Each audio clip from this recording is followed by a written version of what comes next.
Well, what's the motherfucking deal? Welcome to the den. God damn it. Hold on.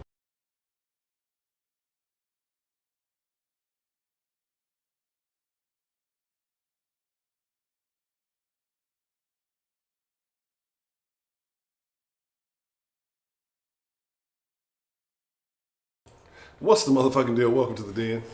I'm glad that you could join me this evening. I'm your host, Honcho. Let's kind of get into it, and then we'll get to talking and figuring everything else that's going on. And then that's all right. Miss Me checked that pistachio account. It's looking a little light. It is what it is. You can follow my personal social medias, Honcho HTX on Instagram and Twitter. If you like the video, let YouTube know you enjoyed. Subscribe if you're new to this. Make sure you share it with friends. Twitter, Facebook, Instagram, all Den Show Live at Gmail if you want to send an email. Live Monday through Friday at 1 o'clock p.m. 7 days a week at 10 p.m. Central, somewhere around that time. Sometimes 10 p.m., sometimes 10:15, sometimes 10:30, but it's usually around somewhere in the 10 area. Den Show Podcast. If you can't watch, make sure you listen in. I've been uploading most of the previous streams. The last couple of them might not because of how choppy they were. If you want to get you some Den Show merch, go to denshowshop.com. Get some of that fly ass Den Show gear. If you want to make you want to call the Den, whether we're live or not, you can go to, or you can call 833-284-3336. That's 833-284, 833, the number 2, the Den is the easiest way to remember that. But if you want to call, leave a voicemail, text, send screenshots, picture message, links, whatever it may be, all that is greatly appreciated. Feel free to send that to the Den line. I will definitely check it out. If you want to make a one-time donation to the channel, you can go to streamlabs.com/The Den Show. Shout out to everybody who has shown so much love via the Streamlabs. And if you want to pledge on a long-term basis, on a monthly basis, month to month, you can go to patreon.com/The Den Show. Shout out to Miss Grace, James, Stina Starry-Eyed, Diana, Dan, Donald Trump, Betty Spaghetti, and Miss Goya. I appreciate all of you for having faith in the long-term success of this channel. Shout out to all of you on Patreon. I'm going to talk about the youth today. We had a call earlier, and hopefully that gentleman will be able to call back when we open up the line. It's not open yet. And we'll see. We'll see what happens. Depending on how the calls go. If they're really good, then I'll stick around. But if not, we may drag up just a few minutes early. I ain't gonna lie, a little tired this evening. I had to take care of something that pushed me back a few minutes later after being I had to run take care of something midway through the sauce, and then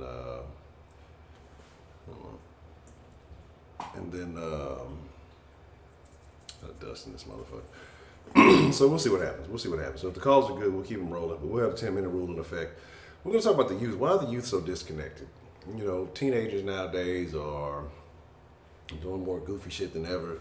The kids are probably, those who are a little bit younger than teenagers probably aren't faring much better. The young adults are childish, honestly. And there's a difference between immature and childish. I think there's a difference. I think we all have a level of immaturity in ourselves. Shit, y'all in the den. I know I'm immature than a motherfucker, but when it's time to be serious, you have to take care of serious things. But I think that we have a generation of very childish adults, and they still see themselves as kids. They refer to themselves as kids. And I think when I was around my age, when I was younger, I think that motherfuckers were trying to be as grown as they could. Now it seems like people are trying to stay as young as they can, more so than ever. People in their 20s, mid-20s talking about, oh, I'm just a kid, or you guys are grown men. Like, what the fuck? What does that mean? You are grown. You know what I'm saying? You are grown. So how you gonna, if you're 20, if you're past, technically if you pass 18, but 21, you certified, you got all the legalities, the legal access to everything you need. If you crying about grown men after the age of 21, you just might be a bitch. That's really all it is to it. Like, what are you crying about? Mick Fitz, Culture the Noobs, what's the motherfucking deal? For Breeze Drinker, what's the motherfucking deal? Female pimp. Yeah. Yeah. Whatever. Let's see. Miss Meat, No, what's the motherfucking deal for you? Just sit your ass down somewhere. Sweetberry, what's the motherfucking deal? Kenneth. I don't know. Who's more bothersome? We're going to take a vote. Who's more bothersome, female pimp or Kenneth? We're going to have to figure out. D Gamma the Maze. D the Gamma Maze. I'm sorry, D Gamma. That sounds like some Hulk power up shit. D the Gamma Maze. What's the motherfucking deal? Ladies and gentlemen. White Persuasion. What's the motherfucking deal?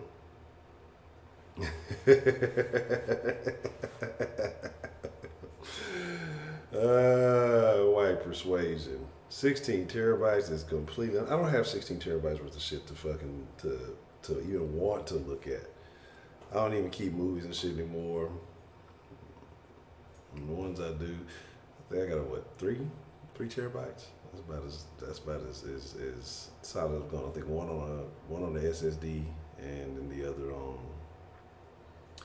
The others are HDD or whatever you want to call them. So yeah.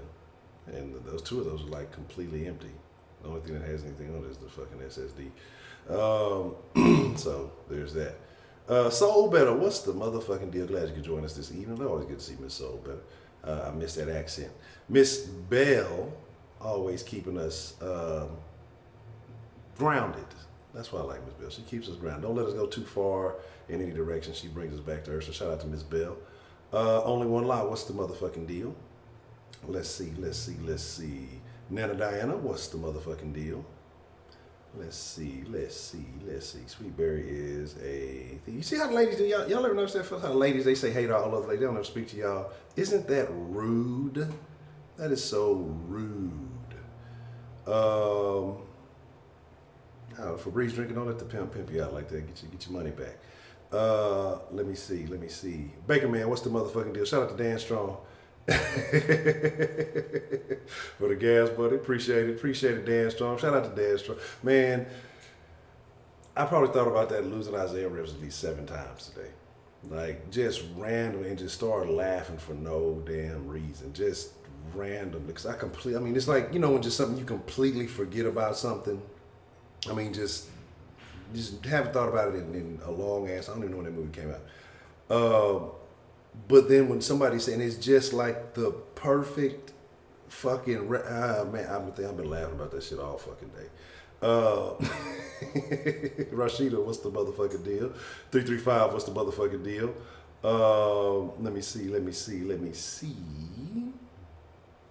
Look, oh, now that she forced, I don't even believe that shit because you already told us all women lie. You're lying about the high. You know what I'm saying? Parents are disconnected. That's a very good idea, man. That's a very good premise, actually. I mean, that's something that we have to definitely look at. Dre, what's the motherfucking deal? You kind of got your shout out, so be happy with that. That's about as good as you're getting. Nikki Napping Nicole. You see, Napping Nicole tried to say I blocked her. She just took a nap. She was dreaming about the block. She was talking about she was blocked, talking about, I can get in now. She was using her troll account, and that's what happened. Her troll account got blocked. And so that's what it was. You know what I'm talking about? She couldn't get in because she had the wrong account going on. The live button keeps turning gray. He said, okay, look, you just gotta hit that little button, keep it activated. D Nelly, what's the motherfucking deal? Man, let's talk about it though, man. Let's get into some conversation. Crass and Heartless, what's the motherfucking deal? Shout out to Crass and Heartless. Say people are disconnected, we know too much about each other without working for it. That is a very good point. And that's kind of where I wanted to go too, because I mentioned earlier about the dude he was calling in, and I didn't want to venture too far into his political beliefs or anything like that. I think there's a lot of younger adults who have that mentality, so I'm not going to harp on that or anything. But I think that comes with experience and age, that things start, kind of making more sense. I wouldn't say that I thought like that maybe at a young age. You're susceptible to hearing so many things. When you hear just something that sounds different from what you're normally taught, it becomes interesting. So you kind of hear, you're like, hey, well, this is what's really going on, right? All right, so I'm gonna decide. I'm just let Kenneth keep talking because I'm gonna hit Kenneth with a hammer the likes that he's yet to have seen. I've kept it in the back pocket. I've yet to use it. I've yet to use it. But I got something for Kenneth when he keep talking crazy. I got something for Kenneth that he keep talking crazy. He gonna be on that other shit, one of them other burner accounts talking about Sean King is a Honduran. But no, seriously. And what I was thinking is that kids, do you think there's a thing of us being too knowledgeable? And what I'm saying, I don't think that the kids that nowadays are informed, but they are knowledgeable. You understand what I'm saying? And what I mean by that is that right now we have more information than ever. You have access to all kind of information, right? But it's not like people are really doing in-depth research on that information. They are just aware of the information. They are aware of the intel. They know about it, so they're knowledgeable of it. You know, you go to a website, you read one article, and all of a sudden, you know, people think they know everything about something because they read one article that had no sources, that was written by somebody with an agenda, and it sounded really good. It was written really well.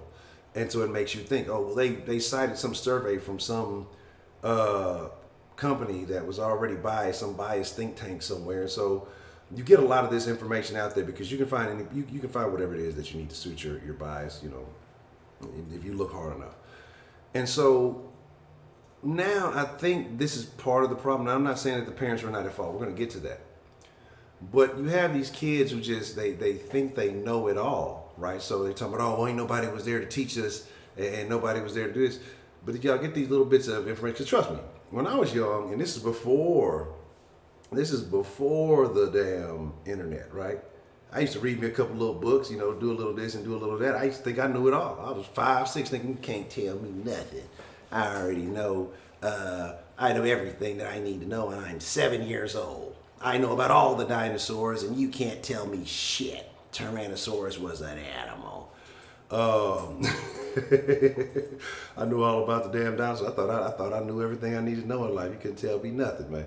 But I think that's part of the problem with the youth nowadays, is because they hear something, they're so quick to debate and try to argue about something, and really they don't understand because they lack the experience. They don't know how foolish they sound, and it's really sad. You know, a lot of times you can tell when they're just saying something. Other times you can tell when they do have an understanding about something, and that understanding comes with experience.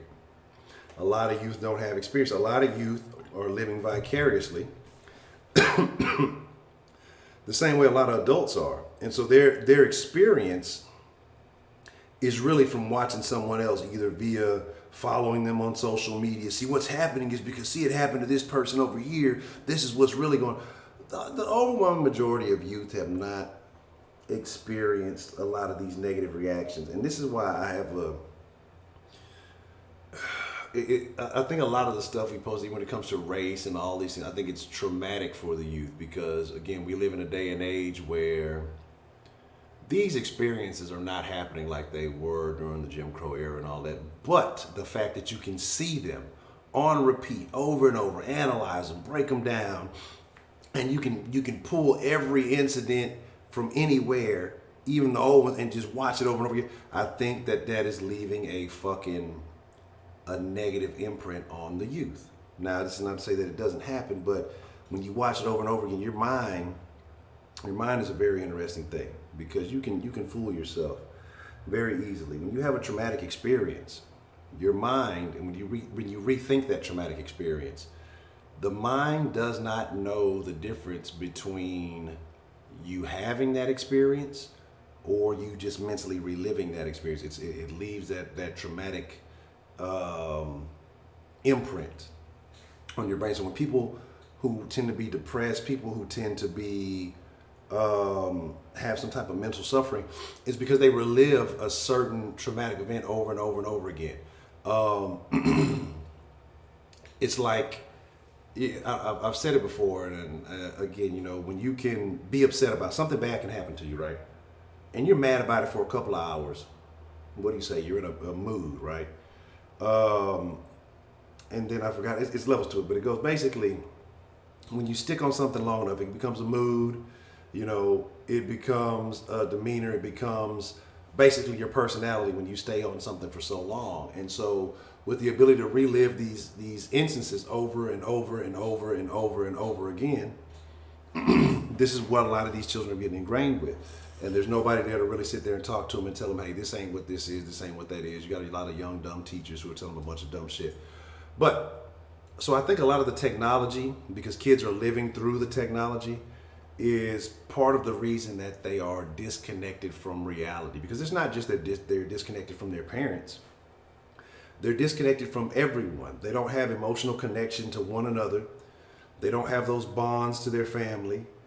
They don't have, there's just like, they don't experience those emotions, right? You know what I'm saying? Kenny, shut the fuck up. How about that, goddammit? And so, my thing is this. You sit here and you say, well, yeah, they got all this and they're in the screens and this is all this is doing them and making them act this way. But it all goes back to one primary thing, right? And the primary thing is who put them in front of the screen in the first place, right?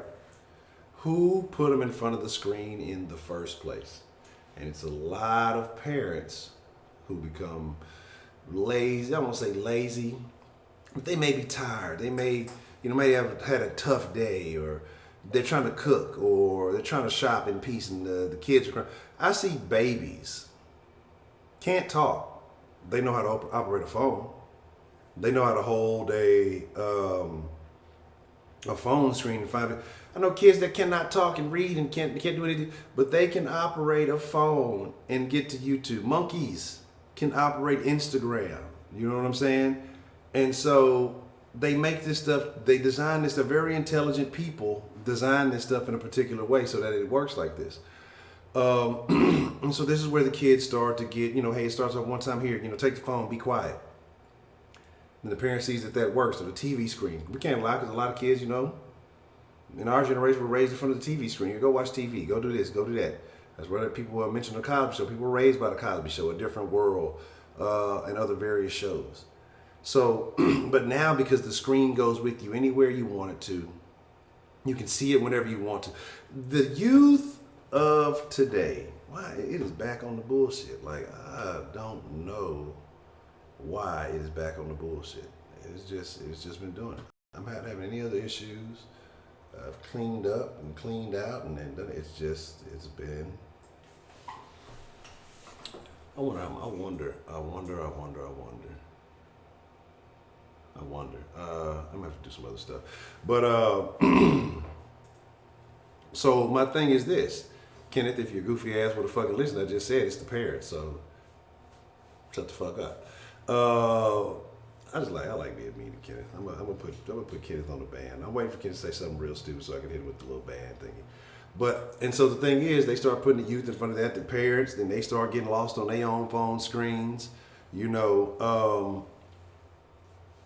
and they're not paying attention to what the kids are watching. And it's like I say, it becomes a rabbit hole after that.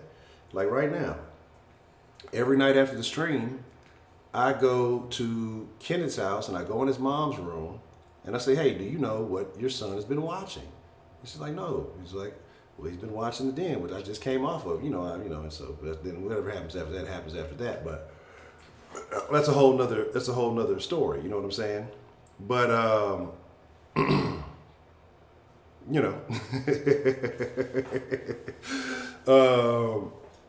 don't know, man. It's looking fucking crazy. I don't know why it's fucking doing this. Like I said, I've been trying quite a few things. But it's not as bad as it was last night, thank God. Last night it was the worst. But again, so like I say, there are multiple factors that go into it. You only have so long to be able to put the input into the children. Once they start getting about 9, 10, 11, their personalities are who they are. I think really sooner than that. But then after that point, they're going to start observing more of their environment. They're going to become more aware of their environment, and then they're going to kind of, Nah, she ain't bring the desk. That's why she ain't been getting those. That's why she ain't been getting. She's only getting them one hitter quitters. You know what I'm saying? Because she look. I told her, hey, Pimp C said the dick ain't free.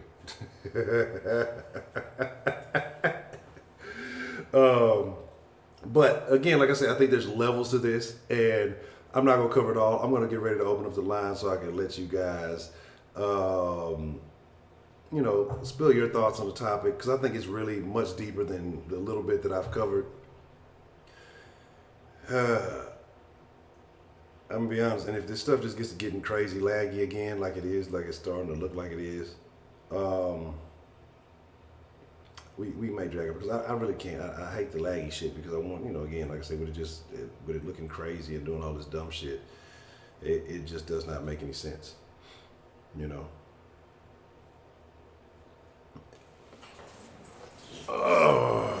don't know. I have no idea. I'm no way. Like I've cut everything off. Nothing else is even on the same Wi-Fi or anything like that. It's acting terrible. I don't know. I fucking don't know. I don't know. But all it does is when Kenneth comes in here, it's fine until Kenneth comes in, and then it's all right. But yeah, I agree though. Yeah, maybe it might be. I don't know. Maybe you, Miss Meat. It might be that Atlanta shit. Could be Sweetberry. Sweetberry might be the one, and that's fucking it up. You know what I'm saying? I'm telling you, I've done everything. I have wiped, swiped, sniped, striked. That's all I got. I have no idea, but I did. I've seen the lightning in the distance right before I came in, right when I was walking Scotty and all that. So we'll see. We'll see what happens. Like I said, if it gets too bad, then it just may be a shorter stream until we get everything together. But I'm gonna keep tinkering and trying to figure out why. But did you take my advice that I gave you on Twitter, Kenneth? Because I'm serious. Every time you pull up, it seems like it's something in the air, man. I'm trying to figure out what that is. You know what I'm saying? Oh, okay. You just fine? Okay. Famous James, huh? Okay. Let me show y'all something very interesting about this Famous James. Let's try something. Well, you should. Well, I tagged you in it, so.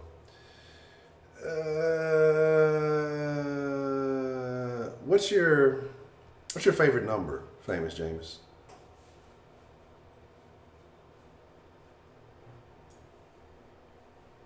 While we're doing that, let me go ahead and pop up in the den line, and hopefully we should be good to go.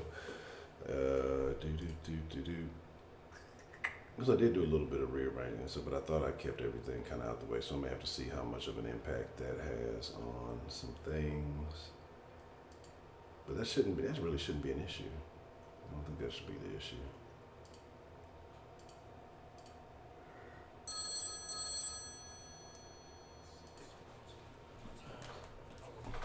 Goddamn phone, shut up. It ain't no 1 to 2. All right, how about this? Pick a number, Famous Jameis, between 1 and 24. What's the motherfucking deal? Who do we have calling in to the den this evening? Man, it's your boy Roman. All right, Roman, what are your thoughts on the topic today? You are one of the youth that we're speaking of. I'm not saying that you are a bad youth, but you are in that youth category. So what are your thoughts on tonight's topic?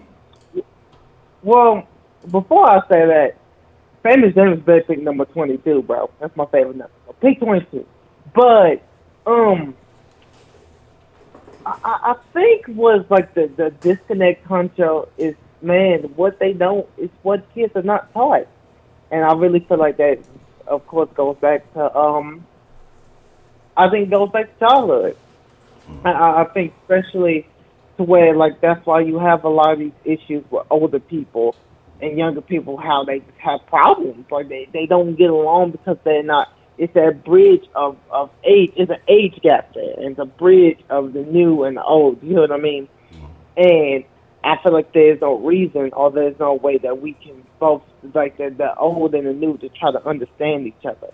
You know, like how, good example, like how an older person can teach a younger person about different types of music and style and ways to take care of themselves. You know, well, I think a younger person can do it the same thing with an older person. You know, I think what a lot of old people get stuck in their ways, they don't think a younger person could be wise or can teach anything. You know, it's always let me school you or let me teach you something. What when you never know, a younger person can actually teach you something that you might never know. So I think with issues like this, I think it's just a gap. I think it's ignorance on both sides, the willingness not to learn or understand each other. You get what I mean, Honcho? Yes, yeah, I get you. I get you. But do you think it's more sensible for I mean, and I'm not saying that young people don't have a level of knowledge that could be shared, but I mean, more likely than not, it should be the other way around. I think you have exceptional situations where, again, some youth have been. I mean, some kids have been on their own since a very young age, and by the time they are teenagers or they reach adulthood, I mean, they've lived almost grown lives. Except the thing is, they say age is nothing but a number, right? Because you could have a kid who's lived a life up to the age of 18. You could have a grown person who's been sheltered their entire 60 years, and so that kid's going to have more experience and be able to say more things. And so in a situation like that, I could definitely understand. But what you were saying was about somebody, let me school you, let me show you. Would you say that you've had good input in your life? You said, wait, you said they have good people in my life? Yeah, good people, like older folks. Do you feel like you've had good older folks that you could have built that connection with that have helped you understand things? Yeah. I'll say yeah. First of all, I got both my grandparents on both my sides. I especially some of my grandparents on my mom's side. Um, I think I told you this before. My grandma, she's a email her. She was the same one I was telling you about the Joe Biden stuff, but not talking about politics. Um, she just really loves music, and she loves. And my grandma is a no nonsense type person, but she cares. She's a real loving person, and she knows a lot. She's a wise old woman. So I think a lot of the wisdom I think I know is from them. And then Papa, he's just a sports fanatic, especially on boxing. So a lot of my sports knowledge, I know, I know more sports than just basketball and football, but a lot of that knowledge, and he was in the military, so I don't live my life too structured, but I don't try to live my life, chaotic, where I let stuff just go past, don't clean my room. Some people just live their life with no rules or no morals. I know I can't do that because of the influence I have around me, including my mom and my dad. Even though they've had issues, they've still had those morals. I have to live my life. Basically, with what do I want to do? I can't just live my life to stand on my ass all day. You get what I mean? So I would say I've had older people that have taught me the way, but I do agree with you saying how that's another disconnect. They don't have people like that in their lives. I think people like me that out there, but you don't have a lot of parents that teach their kids or kids that are hungry for knowledge. You don't. It's not. Especially at my age, it's not out there. So I do think of the lack of parental figures in a child's life can cause a disconnect with the youth and the old ones. Okay. So, but how much of it would you say that you've had on your own, your own hand in you becoming who you are? Like, do you spend time learning on your own, or maybe with a little bit of advice from someone older, or do you feel like you do most of your growth and development has been in your own hands? I feel like it's a mix of both. I'm a listener first. I try not to talk a lot. I mean, I'm a talker. I like to talk. But I like to talk when I feel like I know something. If I know I don't know shit about it, I ain't gonna say it because I ain't about to look foolish out here. But I feel like my knowledge is a mix of both, man. I listen to not just my family members, but just anybody that I think is knowledgeable. I listen to all sorts of opinions, if I agree with, if I disagree with it, on all sorts of topics. And I do my own research. I try to be knowledgeable because I try to figure out stuff that I don't understand, or to understand some more. You know what I mean? Or some that I don't like.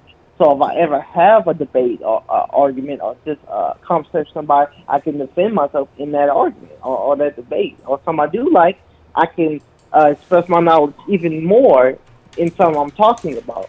So yeah, I think it's a mix of both, Hunter. Okay. Okay. All right. Just interested in feeling, trying to hear your perspective, see how you're feeling about this, considering that you are, in this category currently. Mm-hmm. So, what would you say about your Yeah. peers, though? How much of an impact of it what do you see from your peers? What would you say about those? Because I think you're maybe an exception to the rule on certain things. Um, Uh-huh. what would you say about the peers that are around you? Would you say they're of the same mind? Do you think they kind of operate differently? What is it that you've observed? My peers, people who don't and do like me. I do my research on them. I listen on them too. I saw my peers. I feed off what they tell me. Because what I mean why I feed off what they tell me is, if it's something they don't like that I do it better. It's something that I do better, or something that they don't find an interest in, or they just hate that I do it. I'm gonna keep doing it because I like it. So my peers drive me to do better. The thing is, because like I said, with love and hate. Because when people, I've had people that don't like me. Shit, I don't. I mean, I'm a pretty nice person, but some people don't. Some people don't like positive people. So what I do, I just create more positivity. Or I just express more to make basically who I am better. The thing is that my peers is they do a lot, man. It's like you say, it's a love hate relationship. Sometimes it's annoying. It's like, oh man, you're hating on me or doing this, but it grows me to become the better person I am, or just it makes me crave something I want even more because of how they feel about me. Okay. All right. All right. Well, is there anything else that you would like to add to that? Um, well, I'll be on this one for a little bit, but no, man, I say this, Honcho. Everybody ain't like me, so I would love of younger people. I know some younger people in the den for them to call in and say how they feel because they can have a whole different experience other than mine and not know the stuff I know. So you never know more. So you never know, man. So just I'll say to the den, man, keep your ears up, man. Always be a listener before a talker, man. So that's the call, man. All right. Well, I appreciate it, Roman. Appreciate you calling in, man. Man, anytime. All right. What's the motherfucking deal? Who do we have calling in to the den this evening? Hello? Hello. Who do we have calling into the den this evening? It's Shannon. Alright. Miss Shannon, how are you feeling about tonight's topic, Miss Shannon? Uh, about tonight's topic, nothing has changed. What do you mean? I'm not even going to blame technology because you got some parents who don't give a fuck about being involved in their kids' lives. Who don't care about getting involved in anything that their kids going on. They sit them in front of the TV or buy them a tablet, buy them a phone just to shut them up and get them out of their hair. So kids are basically raising themselves because parents aren't trying to, don't care to. Okay. So why would you say it wouldn't change? It hasn't changed, would you say, from maybe the generation prior? So would you say maybe that? No, because I remember I told you in another live stream how at one of the mini schools I had that I went to, they had a baby problem because they had more kids having a whole lot of children and more kids dropping out of school than graduating. Because a lot of those kids come from homes where the parents, where some of them got both parents in the home, but the parents don't care to raise them, and they basically raising themselves. Okay. Where the parents don't make time to spend don't excuse me, I can't even talk right now. Don't take time out of their busy day or their busy schedule to even spend time with them, to even educate them, to even talk to them. So they going out in the world and they getting influenced by the wrong people. Okay. And they looking up to the wrong people because their parents are absentee parents. They might be there physically, but they're not there as a parent. So how much of it do you feel like it was part of the way they were raised? Is it that they have to do too much in society as it is? I mean, like, what do you think is the ultimate problem? Like, what is the parents' biggest issue that is trickling down to the children? That's a kind of hard one because even though, like I told you, my mom worked so many jobs, taking care of so many people, so many kids, but she still had time to be involved in everything that was going on with us. There was nothing that she didn't know about. She was involved in everything that was going on at school. There was nowhere that we were outside the home that she didn't know where you was. And she took the time to talk to us, have those conversations with us, to school us, educate us, everything. Didn't matter how many jobs she had to work or what she was doing. She made time for it. Okay. So do you think the only thing is now is that technology is a lot more advanced than it was back then. So because there's more of these things available, parents, it's still the same. Parents just buy the kid a tablet, buy the kid whatever, so the kid shut up and get out of their way. Okay. Well, Like, I lost track of what I was going to say. Go ahead. No, what were you about to say? Sorry, I interrupted you. No, I lost track of what I was because I had like a lady that I'm gonna say was associated with when I was when I worked a job as a paid babysitter. Mm-hmm. This lady would buy her kids anything they want just so they shut up. It didn't matter what it was, just so they shut up. And she would complain about all these problems with her kids, but she never tried to talk to them, never tried to have any kind of conversation with them, never tried to really get involved at all in what was going on with them.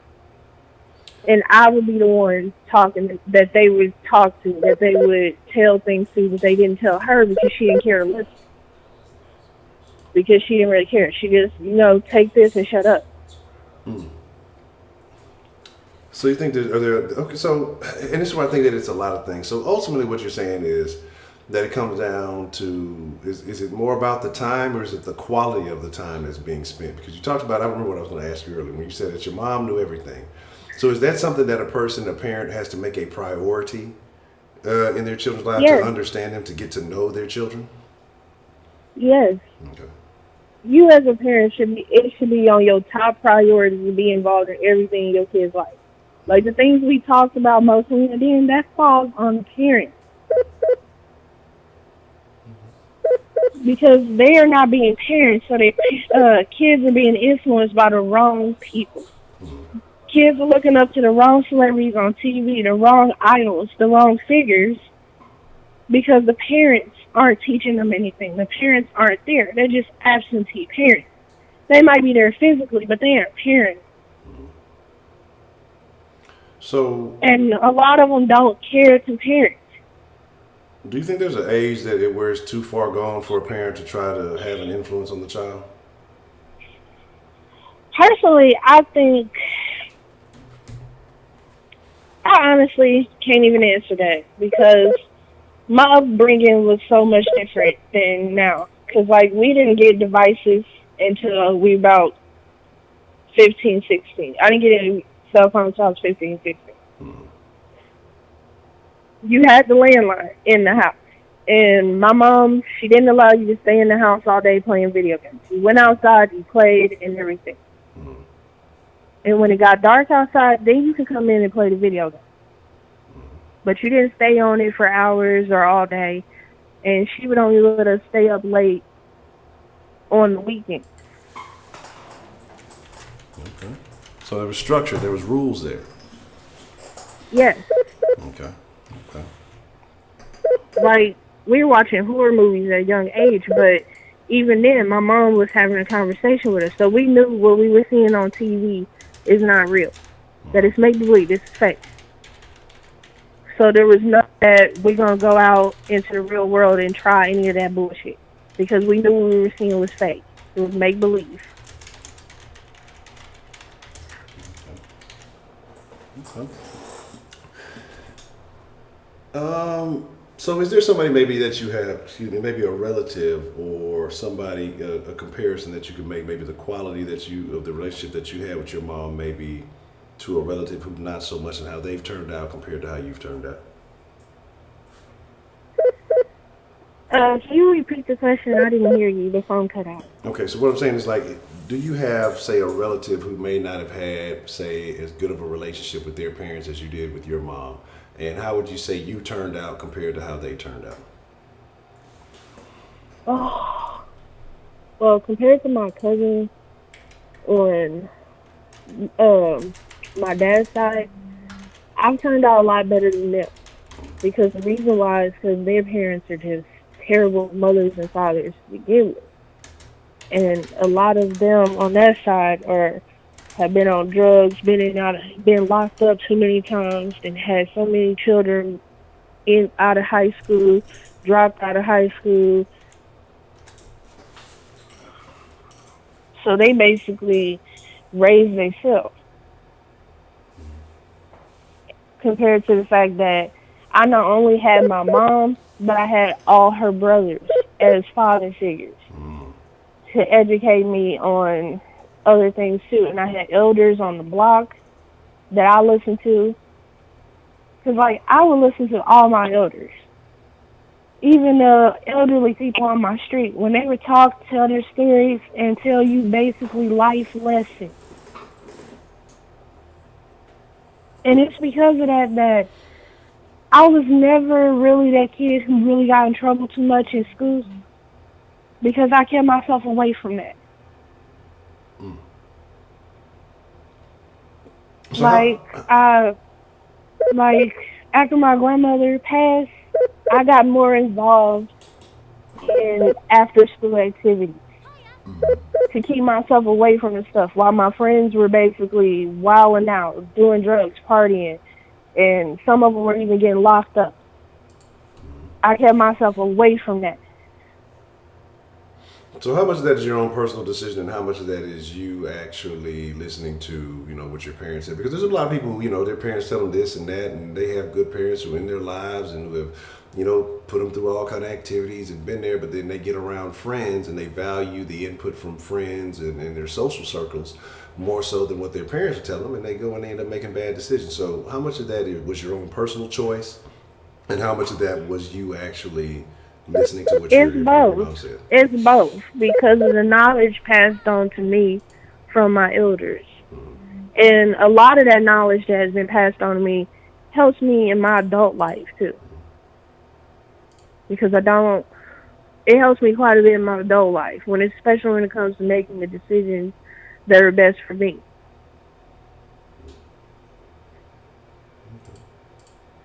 So, yeah, it was, because I don't value the input that much from my friends, because the input is just not good input. I value the input from my elders more than them. And then I look back, like, I travel to my old neighborhood a lot. And a lot of people that I grew up with, that I see, some of them ain't got a job, ain't got no education. Some of them struggling out on drugs. And I look at, and I go back on everything that I was taught, everything that my mom did. Even some people would try to say that she was strict with discipline, but she had to be. She had to set those rules, had to set those boundaries, because otherwise I could have ended up like them.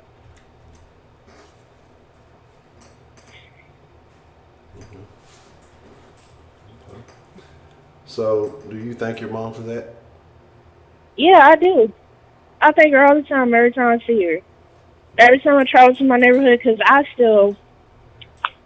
I work one of my jobs in my own neighborhood. And every time I see them, it's just, I thank my mom every time I visit her.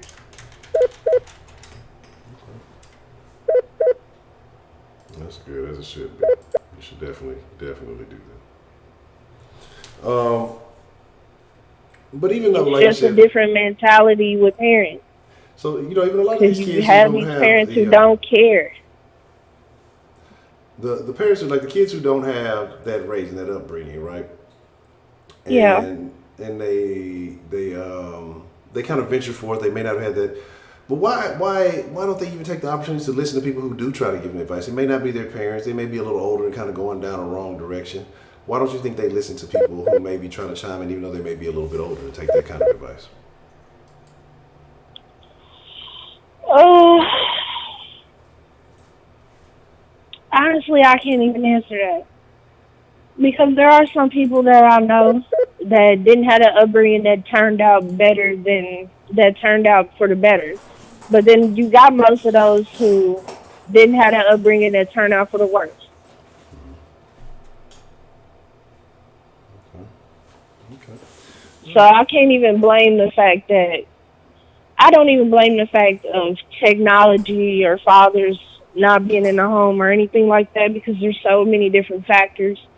Because even some kids who have both parents in the home, like I said, they just don't care to raise their children.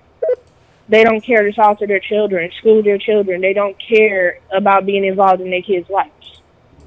So the kids is ripping and running the streets and basically being adults when they need to be worried about just being kids. All right. Well, that's about it. I have no further questions for you, Miss Shannon. I'm gonna grab a couple more calls for the time Nazis give me. But I thank you for sharing your opinion. Shout out to Mama Shannon, even though she may be out there shanking and banking.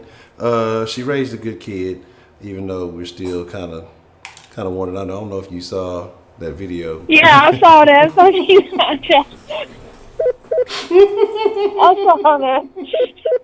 Yeah, I'm just saying, And I saw the video too.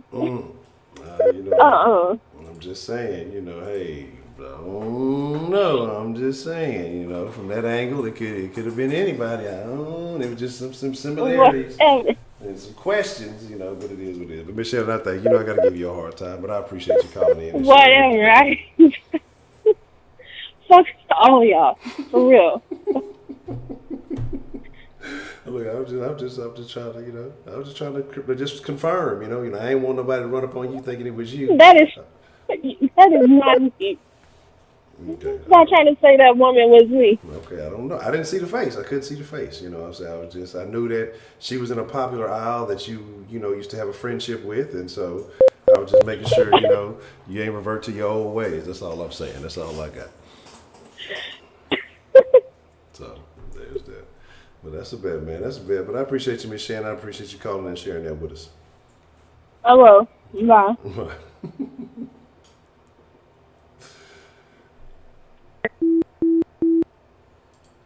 I don't care what nobody said. That was Shannon. That was Shannon in the motherfucking video. That's why she was hiding her face. She know it was her. She just don't want to admit to the shit. That was her. What's the motherfucking deal? Who do we have calling into the den this evening? Hello, hello. Hello. Hello. Yeah, it's kind of cutting in and out a little bit. I can kind of hold out. Just a Danny. Oh, D Nelly. Oh, okay. I thought it sounded like that. D Nelly, how you doing, Miss D Nelly? How are you this evening?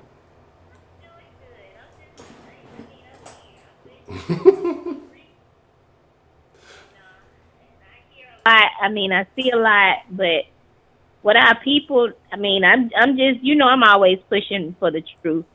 And a lot of our people just don't understand. I mean, do our people know where, I mean, how can you say that you have knowledge of anything if you don't have knowledge of your own true identity?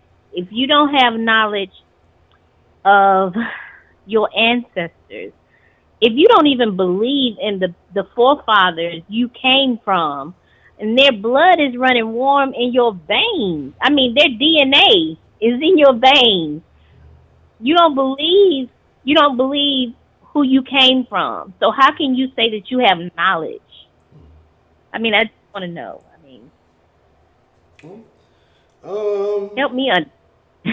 I guess you have to you go by people or go by what they're familiar with. So I don't think that a lot of the information, like I said, because a lot of stuff that you have been sharing with me is a lot of it is new to me, even as I continue to look over certain things.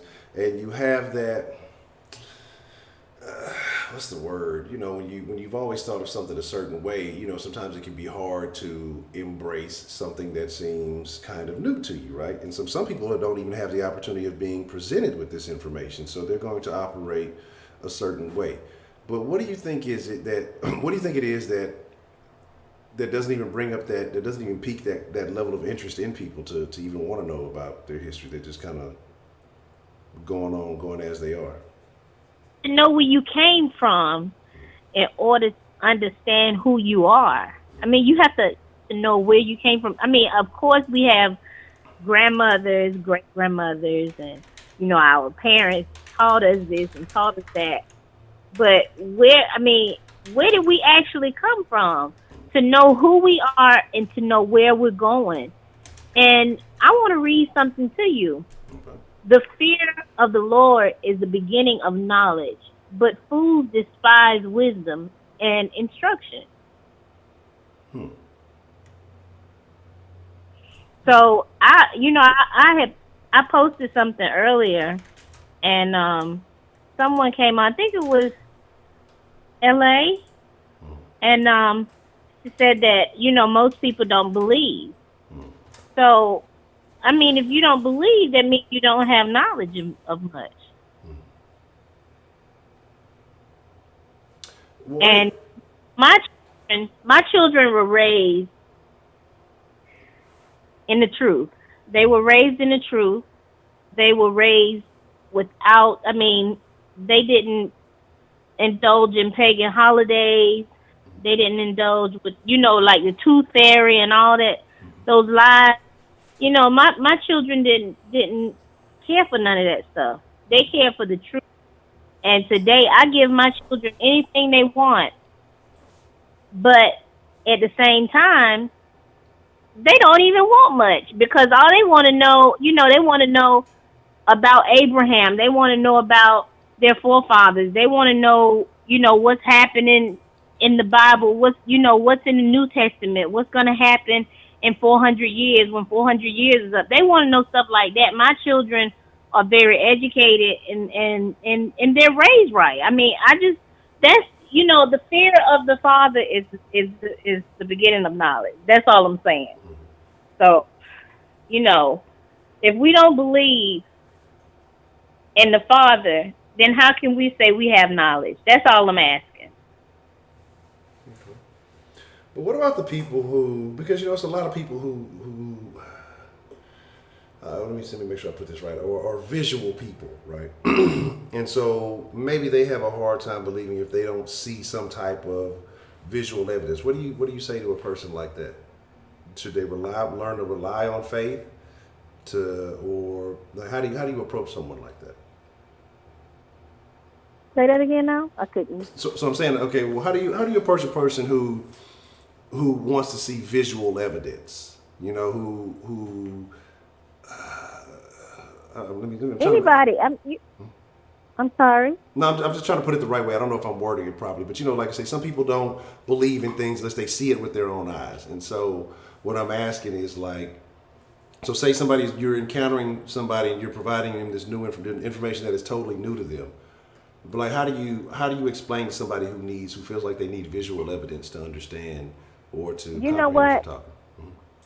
with our people, and with our people, I sit down. If I'm with a person, if I'm face to face with them, and I'm talking to them, and they're telling me something, it's like if you're telling me something that's off the wall, if you're telling me something about Kemah, about Egyptians and this, that, other stuff off the wall, it's like I'm gonna sit you down for 10 minutes, and by the end of those 10 minutes, you're gonna know who you are, where you came from, where you going, and you're gonna know the whole 9 yards. It don't even take that long for us to explain who we are to our people. But our people, our grandmothers, our parents were not raised in the truth. They were raised on what their ancestors that were brought here taught them. And that teaching did not come from our ancestors, our ancestors before they came here. That teaching came from slave masters, pagan holidays, pagan religion. All of that stuff came from slave masters. Keeping Sunday worship.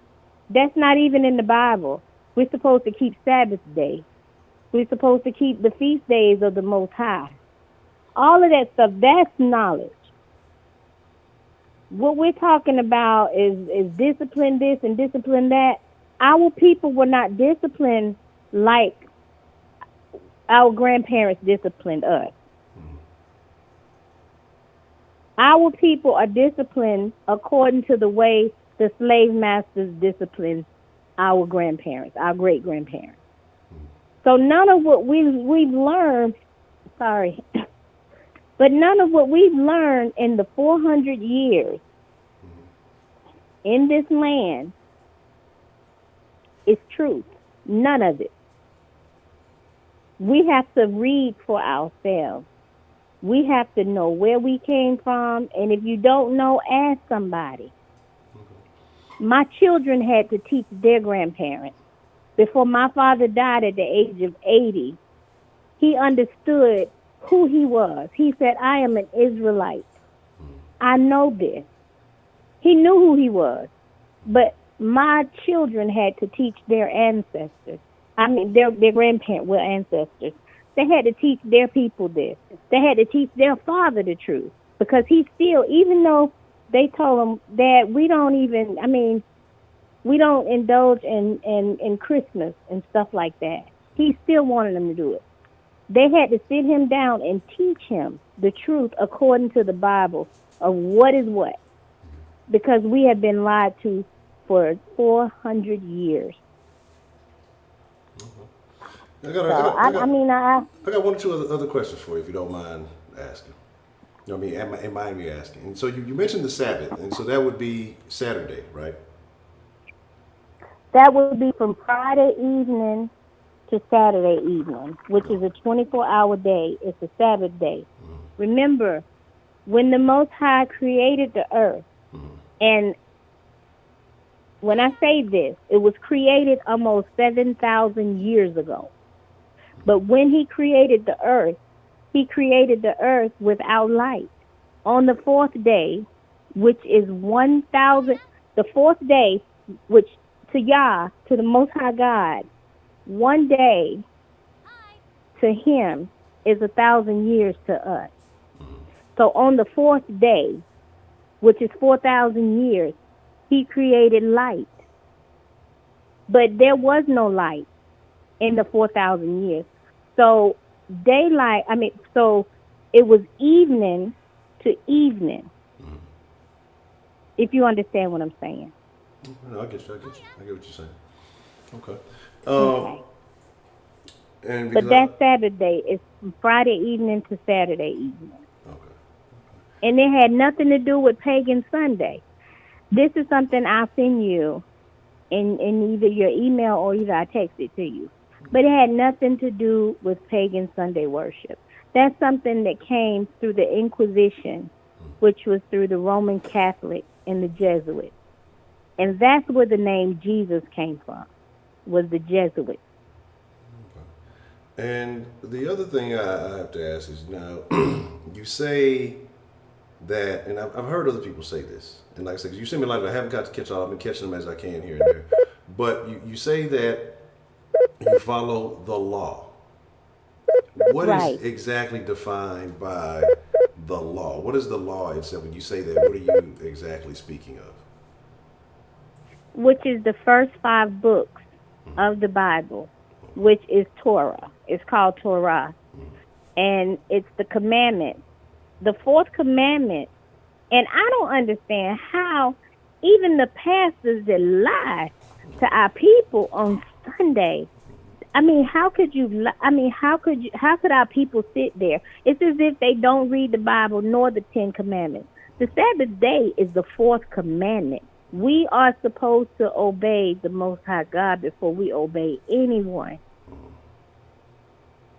And they say, well, thou shalt not kill, and thou shalt not steal, and thou shalt not commit adultery, and this, that, and the other. But tell me why your pastor sitting up in a pulpit on Sunday when the Most High Yah said, keep my Sabbath day, I command thee. So, I'm just saying, knowledge comes when you begin to fear the Most High God. Other than that, there is no knowledge. It's foolishness. And its majority of the earth is foolish. Because many of them don't believe because they don't see him. But where did we come from? Do our people know where we came from? We have to know where we came from in order to know who we are, what is our purpose of living, and where we're going. Because we were not born, we were not put here to just get up, go to a school where we're deceived, brainwashed, sit in front of a TV to be more brainwashed, and then when we get old enough, go to work, come back home. Go to work, come back home, and die. In between all of that, do you ever ask yourself, who am I? What is my purpose for living? You understand what I'm saying, Honcho? No, I get you. I definitely do. I understand where you're coming from. What is my purpose for living? And I'm gonna tell you something. A lot of our black people are probably in the chat. I'm just saying in the chat, or like get this girl off the phone. I'm sure the ones that don't believe, but I can tell them this: each one of us that are descendants of the slave trade, and all of our black people in this land, other than the Hamites that have migrated over here in the 1980s, we are the true biological descendants of Judah. Judah is the 4th son of Yaakov, which is Jacob. And Jacob in Genesis 35:10 was named Israel. And we are the true biological Israelites, children of Israel. Whether they want to believe it or not, they are a blessed and chosen people. But we have to start living like who we were, because Judah was not just a man. He was a king. And kings came from his loins. And we live among kings that don't even know who they are. And they walk around with their pants sagging under their ass and their shirts all the way up to their some of our men walk around with shirts up to their navel, switching. No. I'm just saying, our people. Yeah, I'm saying it. I'm saying we really need to wake up and know who we are, because in Benin, which is where our people are located at, in Owita, Benin, there are still considered queens over there and kings. But we came from the kingdom of Judah. And our forefather Judah was a king. So who are we? We're the true children of Zion. We're the true children of Israel. And I just hope and pray that our people wake up. That's all I can say. I just hope and pray that we wake up Okay. before it's too late. Well, I think you got a Because couple of people who are August, asking some questions in the chat who have a couple of things, and I'll let you address those. But carry on. I'm listening. No. So I was gonna let you finish saying what you were saying. No, I didn't know whether you had any questions Oh no, or no, ma'am. anything for me. No, ma'am. Like I All I said, just wanted, huh? well, no, I was just saying that there were a few people who had some questions in the chat, but I was gonna say I'd let you discuss those. I think there were various questions, but Of course, I don't mind. I'm gonna tell you something. If our people want to know anything, all they have to do is say, Danielle or D, send me the information that you have on our ancestors. So they'll have a purpose in life other than just getting up, going to school, getting up, going to work, or getting up in prison. It seems like our people are going from school to prison. Majority of them are going from school to prison. But the ones that are going to work every day, it seems like they just don't have a purpose. Like, what am I living for? Am I living to die? Am I living to be mistreated and then die? You are a chosen people. And you really need to wake up. You really do. And if I can help you in any kind of way, don't hesitate to just, and even you, Honcho, you can just give out my email address. Don't hesitate to ask me questions. If you want to be on my Facebook page, you can come to my Facebook page. I teach.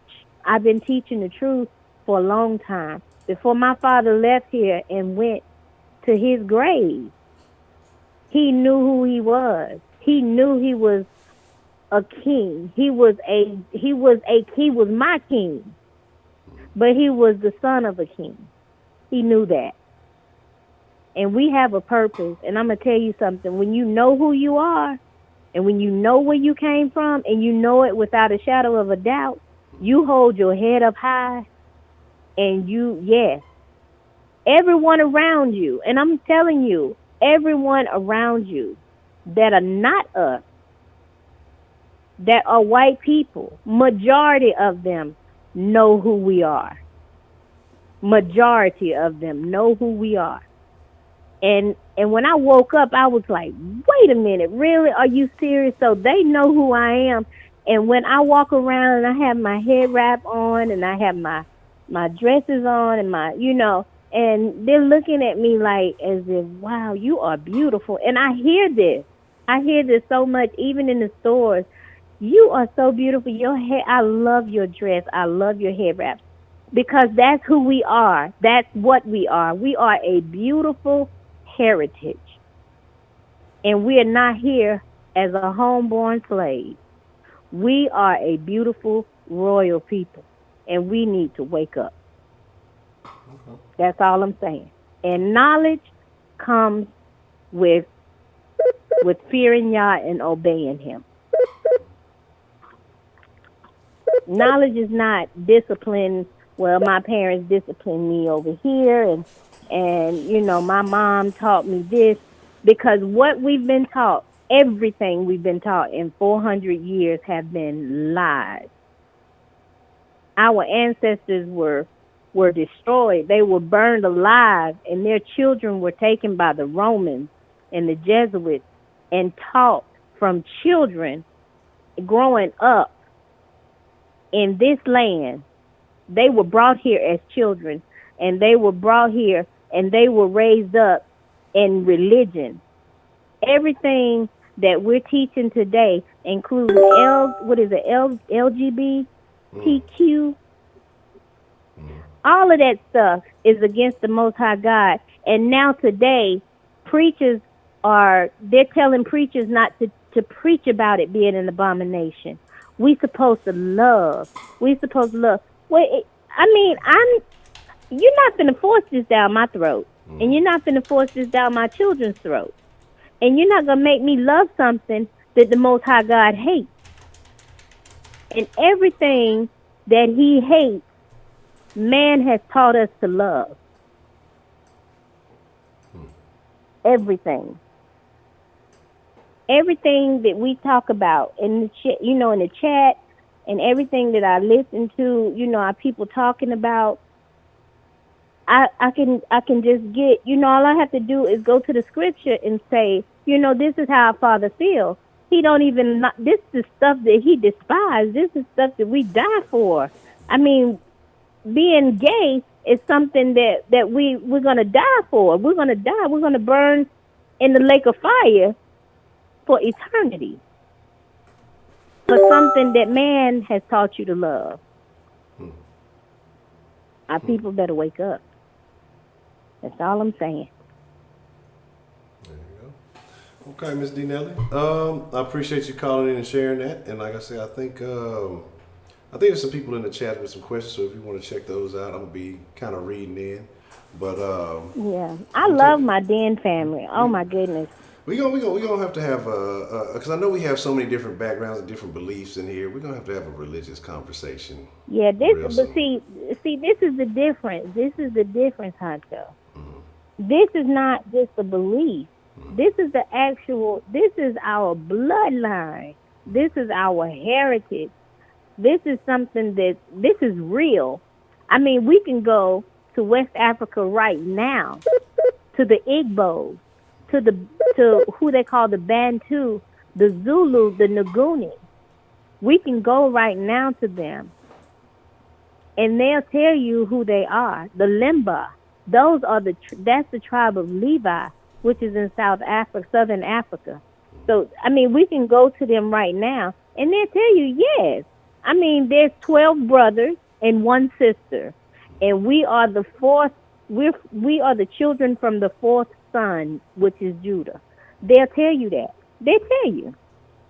That's who we are. That's our bloodline. That's our DNA. Right there in West Africa. That's where we came from. But our ancestors fled into those lands, fleeing Roman persecution in 70 AD from Jerusalem and Judea and ancient Palestine, which is in North Africa.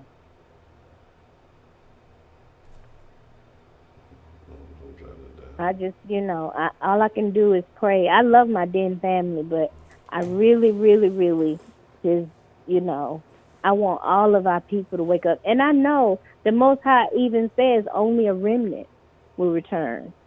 The road for the ones that are wise and that obey the Most High, he says very narrow, and only a few will enter the kingdom. But I'm saying, I just, I keep praying. I just want, even if you don't accept, and obey the Most High God, just know who you are and know your purpose. That's all I'm saying. I think I'm done for the night. I'm about to turn in. Okay. Well, I hope all goes well. You said it's Friday. You have the guinea surgery. She's having surgery on Friday. On Friday. Friday morning. She has she has a big tumor on her. Well, we call it the belly, but it's her little breast area. Okay. And hopefully she'll make it through that. How long have you had the guinea? So we're gonna have that and her ovaries removed, which is like being spayed. Okay. So. Hopefully she'll be all right. All we can do is pray and ask the Father to heal our little guinea baby. We've been had her since she was a week old, and she was a premature guinea, and I've had her for 4.5 years. Okay. So. Well, I think hopefully everything. Yeah, she's a part of the family. Huh? So hopefully everything does turn out well. I think it will, and like I said, I will keep her. Yeah, I hope so. I mean, I really do hope so. She's a little bundle of joy. She likes to run and play, and she go back to her cage every now and again. But just like I say, she's part of the family. The girls been had her since they were little girls, so hopefully she's gonna be all right. Yeah, I thank you so much. Just say a little prayer for us on Friday morning. I'm dropping her off at 7:30, so hopefully she'll be okay. Yeah, everything will be fine. Yeah, I've already said my prayer, but it don't hurt to have a little extra prayer. Yeah. Well, It thank is you. so cold in here. Huh? I said, well, thank you for calling, Miss D. Nelly, and I appreciate you sharing it with us. You know, I'm telling you, I'm always loving my people, and I just want us to, even if you don't obey, just at least know where you came from. Know where your grandmother and your grandfather came from. Know where your parents came from. We got to know where we came from in order to know where we're going. And if you don't know where you came from, you damn sure ain't gonna know where you're going. That's all I'm saying. We got to know where we're going,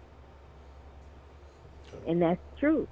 If you need anything, I mean, if you need anything too, Huncho, if you need to ask me a question, even in text or even in email or on Facebook, ask me a question. I'm always there to do what I can to help. And you know, everything I show, it's not belief. It's the absolute and actual truth. It is what it is. Well, I appreciate that, and I thank you. Yes, you're welcome. I'm glad to know that you know, when you talk, well, when you told me what you said, I was like, hallelujah. I was just jumping. I said, Daisha. I said, he understood. But that's what you do. You test the spirit. You test the spirit of your brethren. And if they understand, I mean, it's nothing but a couple of things that you have to lay out in front of your brethren. And that understanding is clear. It's clear as day. Our people, they don't, you know, a lot of people say, well, you know, King James, he was a gay white man from Europe and this, that, and the other. No, King James wasn't. King James was a Moor, an ancient Moabite, which was the son of Lot, which was Abraham's nephew, which was raised by Abraham. But he was Haran, which is Abraham's brother's son. And King James is Lot's grandson, and he was a Negro Chaldean. But yes, he was a king in the European country. The Moors were kings and queens in those countries, and the Moors are the ones that sold us into slavery. And the Moors also spoke ancient Paleo Hebrew. So the scrolls that were written in ancient Paleo Hebrew, King James translated the correct version in 1611. And the Romans, when he was killed, when King James was killed, the Romans took his book and they deleted the book of Enoch, the book of Jasher, the book of Judith, and some other Esdras. They deleted all of those books because they told who the Europeans were. The Europeans are the Neanderthals, which are considered the Nephilim. And the Nephilim were mated with Japheth's descendants, and those Nephilim were the giants in the fallen angel. Well, they were the fallen angels. But that's why those books were deleted from the Bible. But were they tainted with as far as describing our ancestors? No. Because in the book, it tells you. Now, right now, if anybody want to go to Jeremiah 8:21, our ancestors that wrote the Bible described themselves as black. Job 30:30, Job says, I am black. All of those books, our ancestors described themselves as black. Now, yes, did the Romans paint their images in our book? Yes, they painted their images in our book. But if our people, and this is why they say, if you want to hide something from a Negro, you put it in a book. Because even though we've seen the pictures that of these white people, if we had read the book, if we had read the words described our ancestors as black. I think I showed you. Did I show you some of those scriptures? Yes, I believe you did. Why ancestors? Yeah, where they had described themselves. They described themselves all the way through the book. And even Yah asked, he asked our people, he said, "Are ye not the Ethiopians unto me, O children of Israel?" Who are the Ethiopians? The Ethiopians are the children of Cush. So if the true Egyptians were black, then was Cush children black? Because Cushi means nigger in the land of North Africa, Mesopotamia. Cushi is what they call our people, which means a bad word. Well, you know, the N word. But yeah, Cushi. The Cushites is who the Father asked, were we them, O children of Israel? Are you the ones that I brought up out of Egypt? So all of these wordings, all of this description is in our book, but our people won't read it because they think it was written by a white King James who was a gay man over in Europe, because that's what was taught to most of our people. King James was a black man. He was our cousin. And our same people, the Moabites, are the ones that sold us into slavery, still selling our people today. And they reside today in Morocco, in Niger, and in Mecca. The Moors, the ancient Moabites.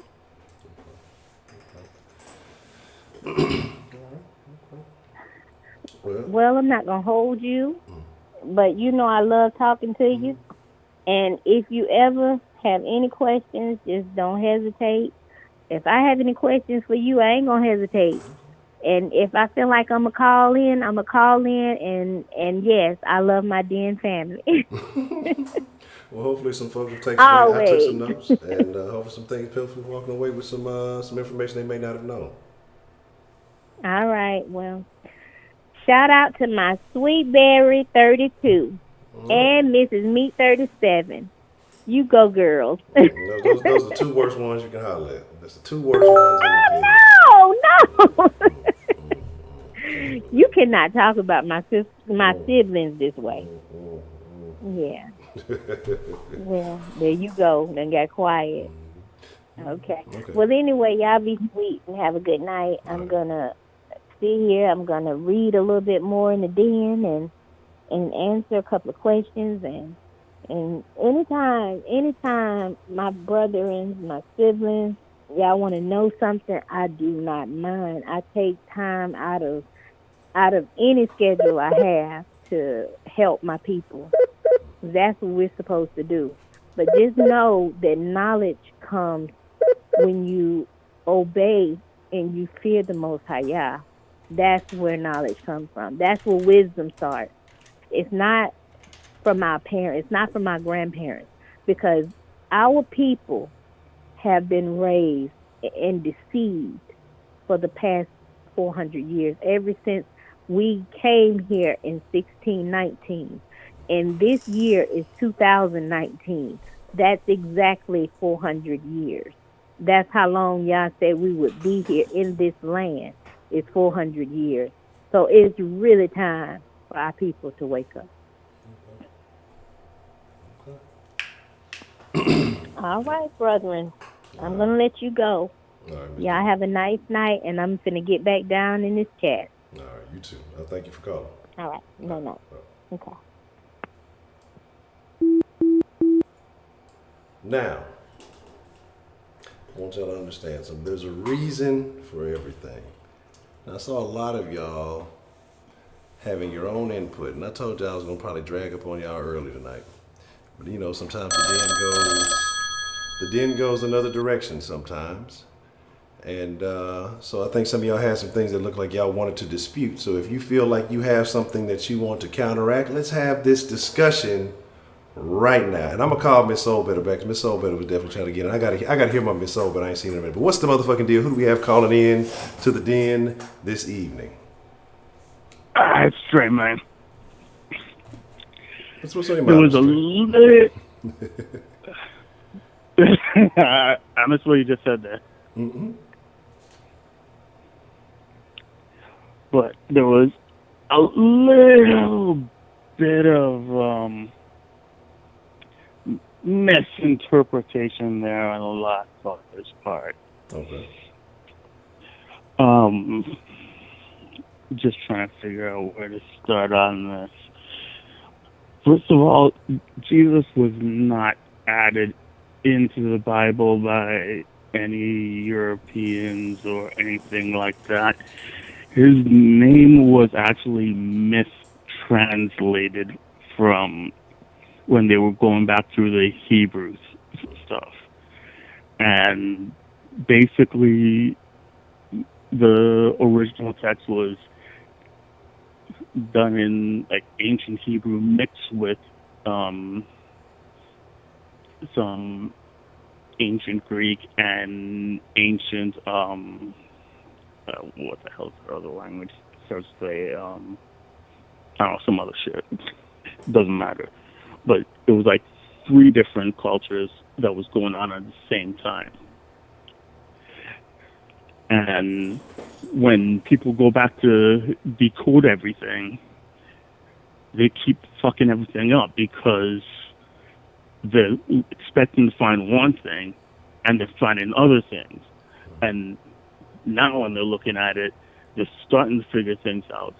But at the same time, they're trying to break things down to make it easier for other people. So basically, when they started singing his name, they basically translated it in a way that made it the same, made it sound what would be the same translation to Joshua, which was incorrect. But the phonetic, I guess, spelling, pronunciation thing was somewhat correct. But it's one of those things where it was correct for the I guess for the phonetic spelling, but for the actual spelling it was incorrect. And I guess for back in his time, the way they would pronounce it, it was incorrect. It was just a real shitty job of translating, and then you have the Vatican doing all their bullshit with manipulation of the Bible and everybody trying to do their thing, because for the longest time nobody believed in this, like those kings and queens running Europe and half these other places. None of them believed in any higher power than them. And they just kept a priest around just to control the people. Like, the people had belief, but the kings and queens were like, it's all bullshit. I'm your leader. Everything revolves around me. This is all bullshit. Hey, change this to this, change this to that, and all that bullshit. Now, I remember she was talking about, like, the Torah and the Old Testament and everything, and like, I thought she was gonna miss the Book of Enoch, and I was gonna slap on that, because the Book of Enoch was basically, like, with the Roman Catholics, they still had it into the Old Testament right up until the late 1800s, and a lot of other people kept it in until the early 1900s, even as late as 1920 to 1940, and then it just basically vanished to where nobody even knows about it now, unless you actually go doing digging.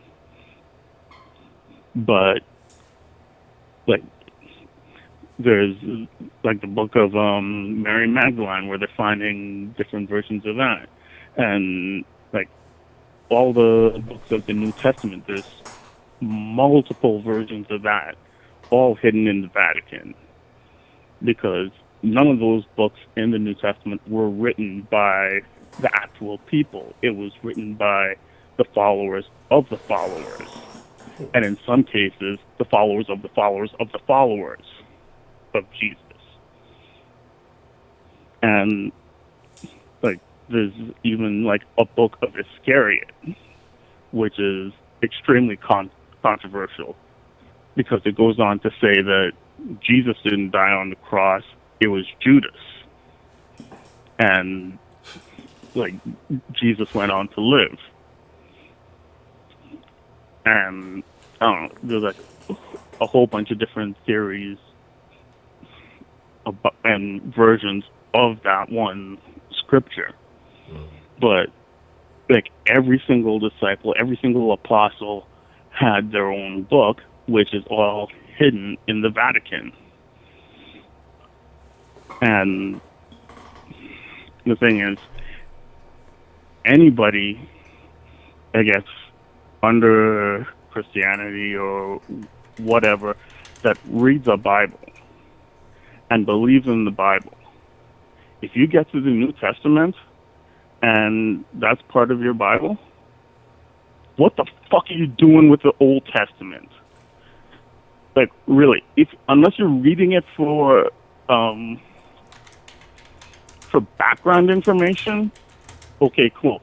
But when you get to the New Testament, if you're still like taking in anything from the Old Testament or anything else, then you're really not reading the New Testament, because the New Testament says, like in Jesus' own words, that all of that stuff, the rules of Moses, everything is out the window, out the game, it's over. That he came to replace those things. So his purpose on earth was to wash the sins of man away. And like, God didn't want people following rules to get into heaven. He wanted people doing those things out of their heart. Like, he wanted it to be instilled in them, and like them to be doing it out of like it being in their nature to do it, not out of them wanting a reward for it. And one of the other things that gets me is like a lot of people thinking about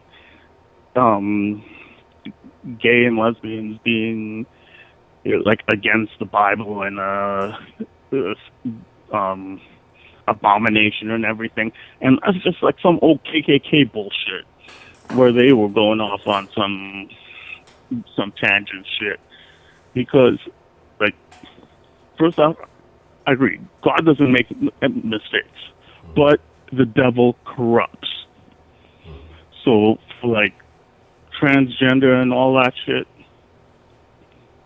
yeah, you could blame them on whatever thing, but like gay and lesbians, no.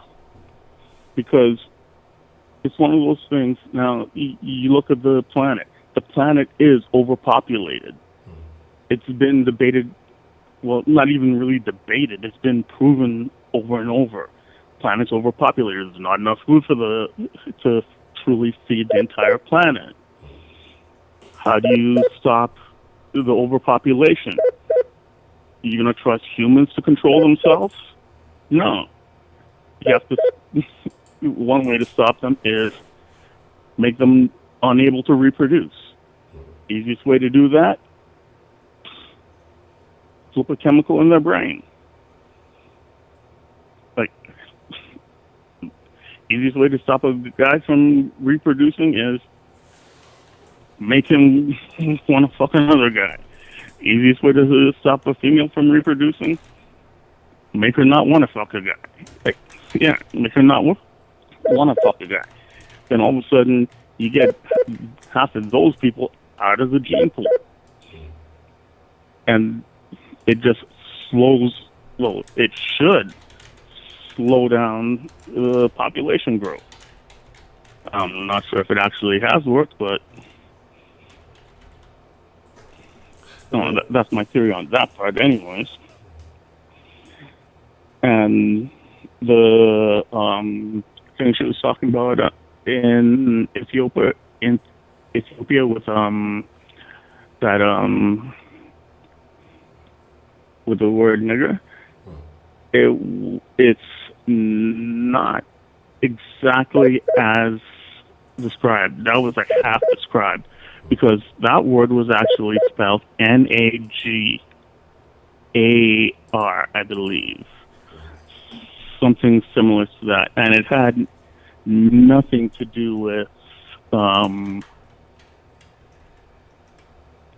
like anything negative or derogatory or anything. And actually, it was part of the Bible, that it was like part of a book of the Bible, and it was like there were two words for it from it, and it was, I can't remember the first one. I'll update you on that as soon as I could find it again. It was something nigger, and the thing about it was something to the God's glory, and it was a whole bunch of scriptures talking about the glory of God and everything, and about parts of the what do you call it, the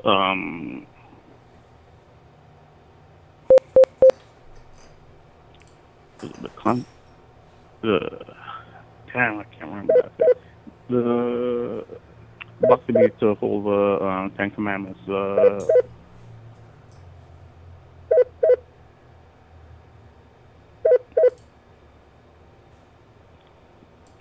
know what I'm talking about?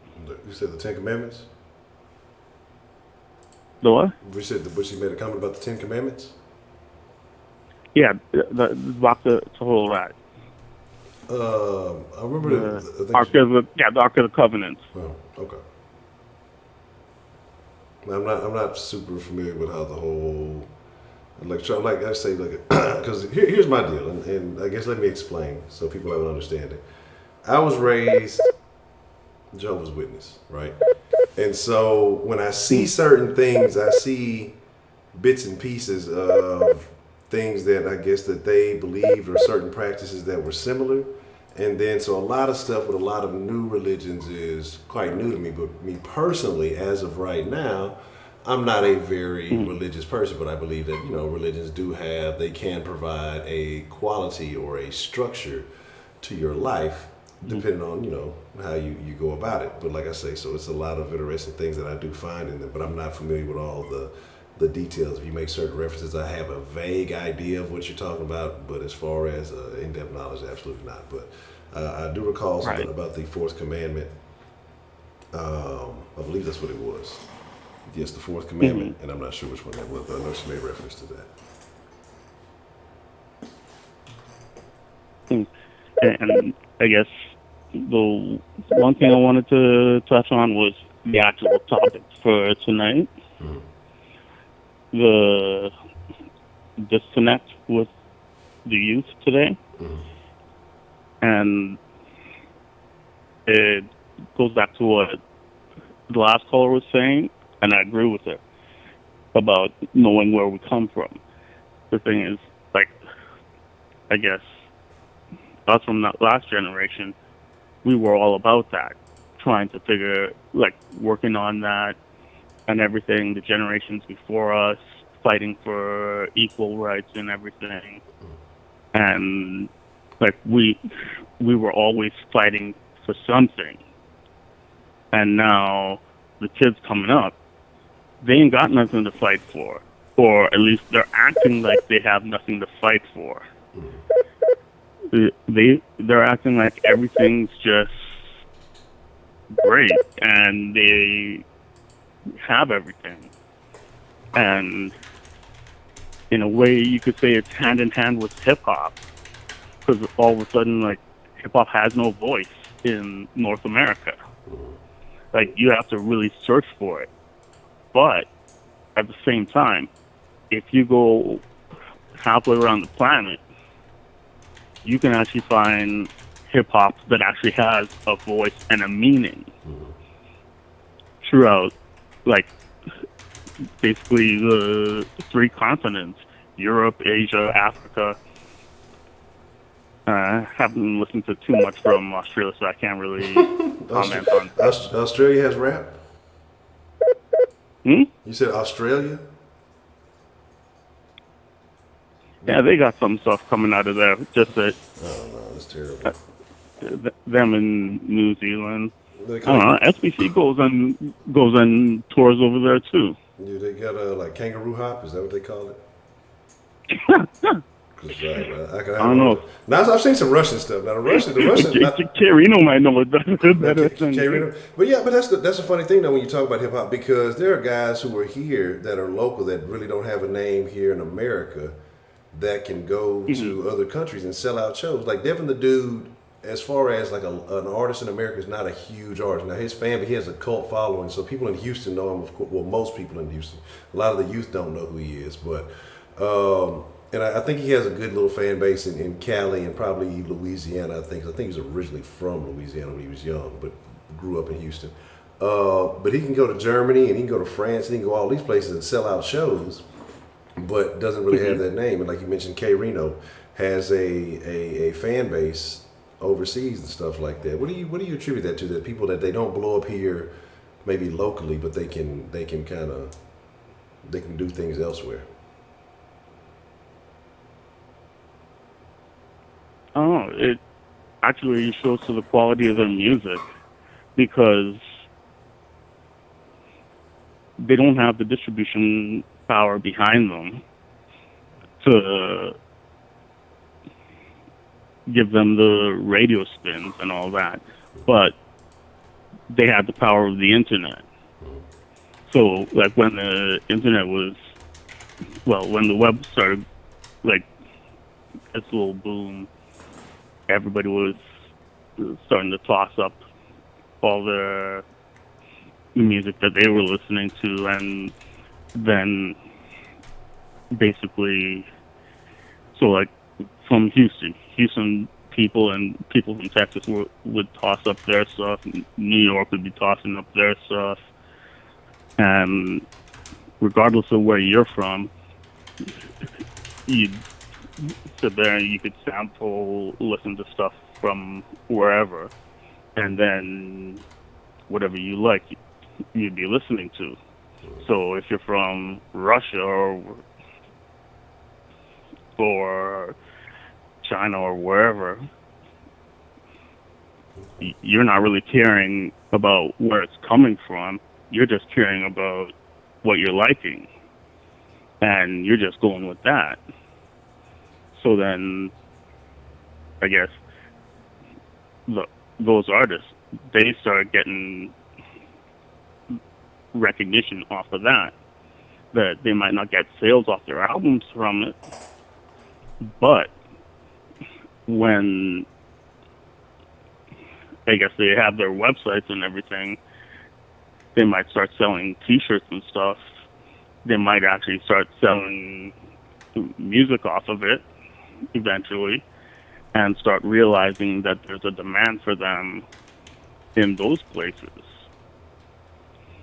and then do a tour, go out and see what it's like, and then realize that there's actually huge fan bases for them in all these other places that they never even thought about knowing that they would exist.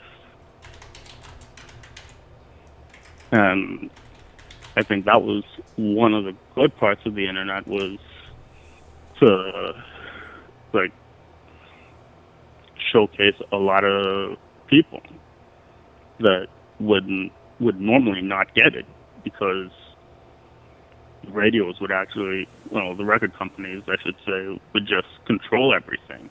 And that's when they lost control, well, the majority of the control of,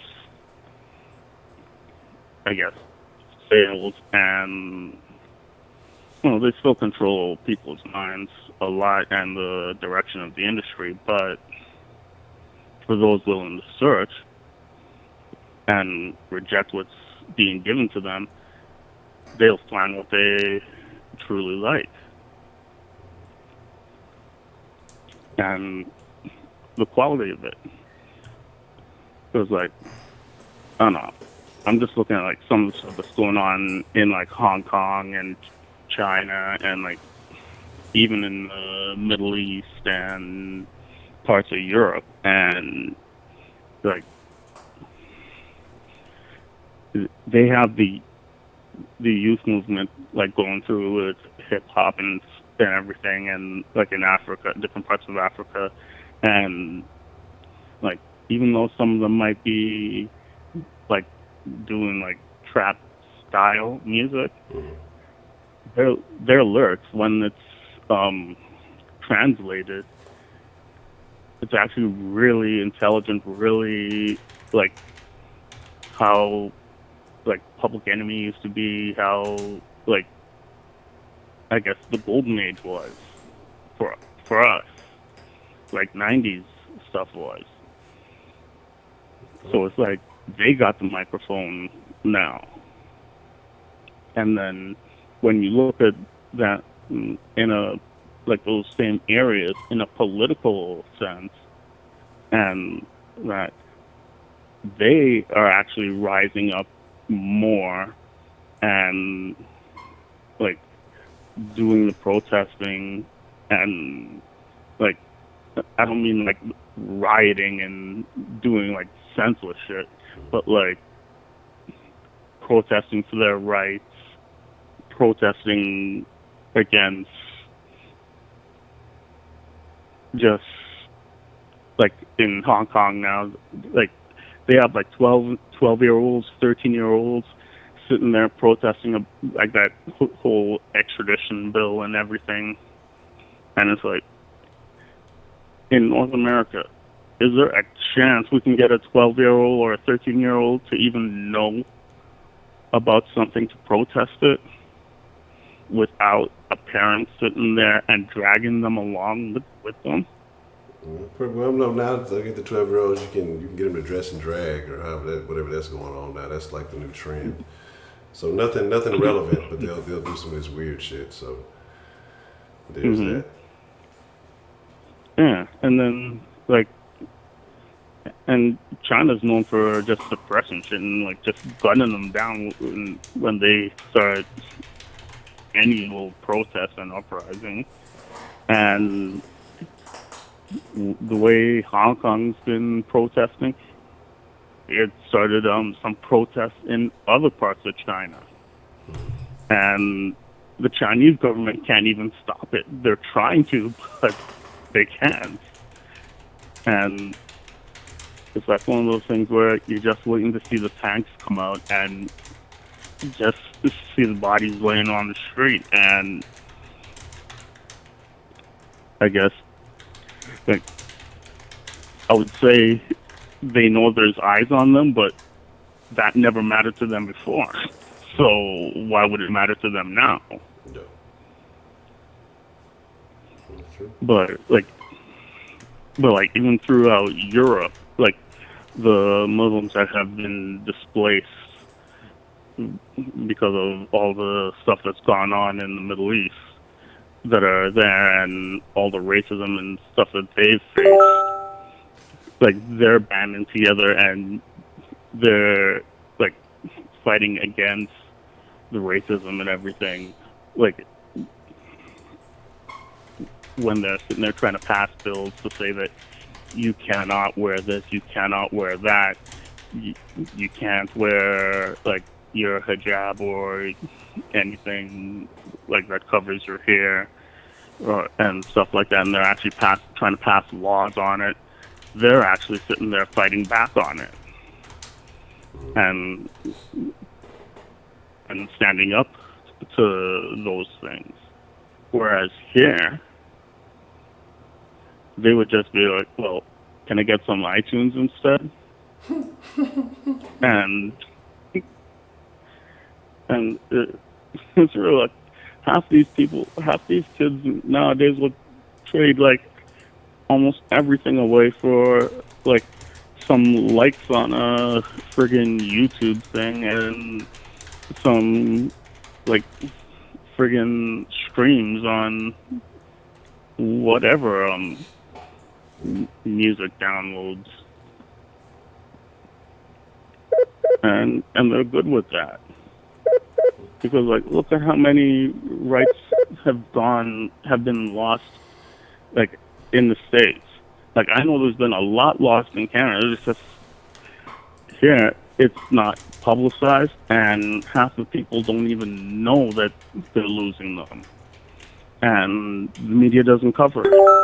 Whereas in the States, you have a lot of whistleblowers, and the media's quicker to cover it until they get shut down by either the government or get pressure from somebody higher up in the media, because he's friends with whatever person in government and getting paid and or something, and passes it down the chain to shut down the story.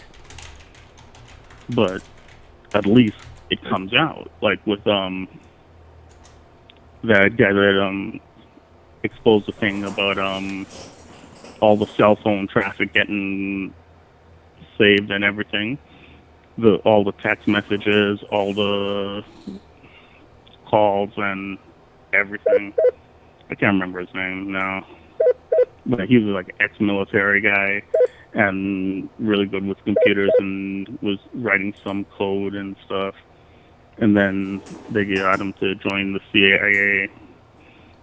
And then he saw what was going on and was just like, this isn't right.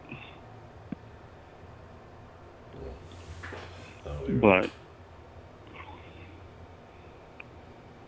yeah, I want to know what the CIA. I mean, and me being a CIA agent myself, since that's what I've been accused of, I don't even want to know what's going on at the CIA. So it's definitely tough.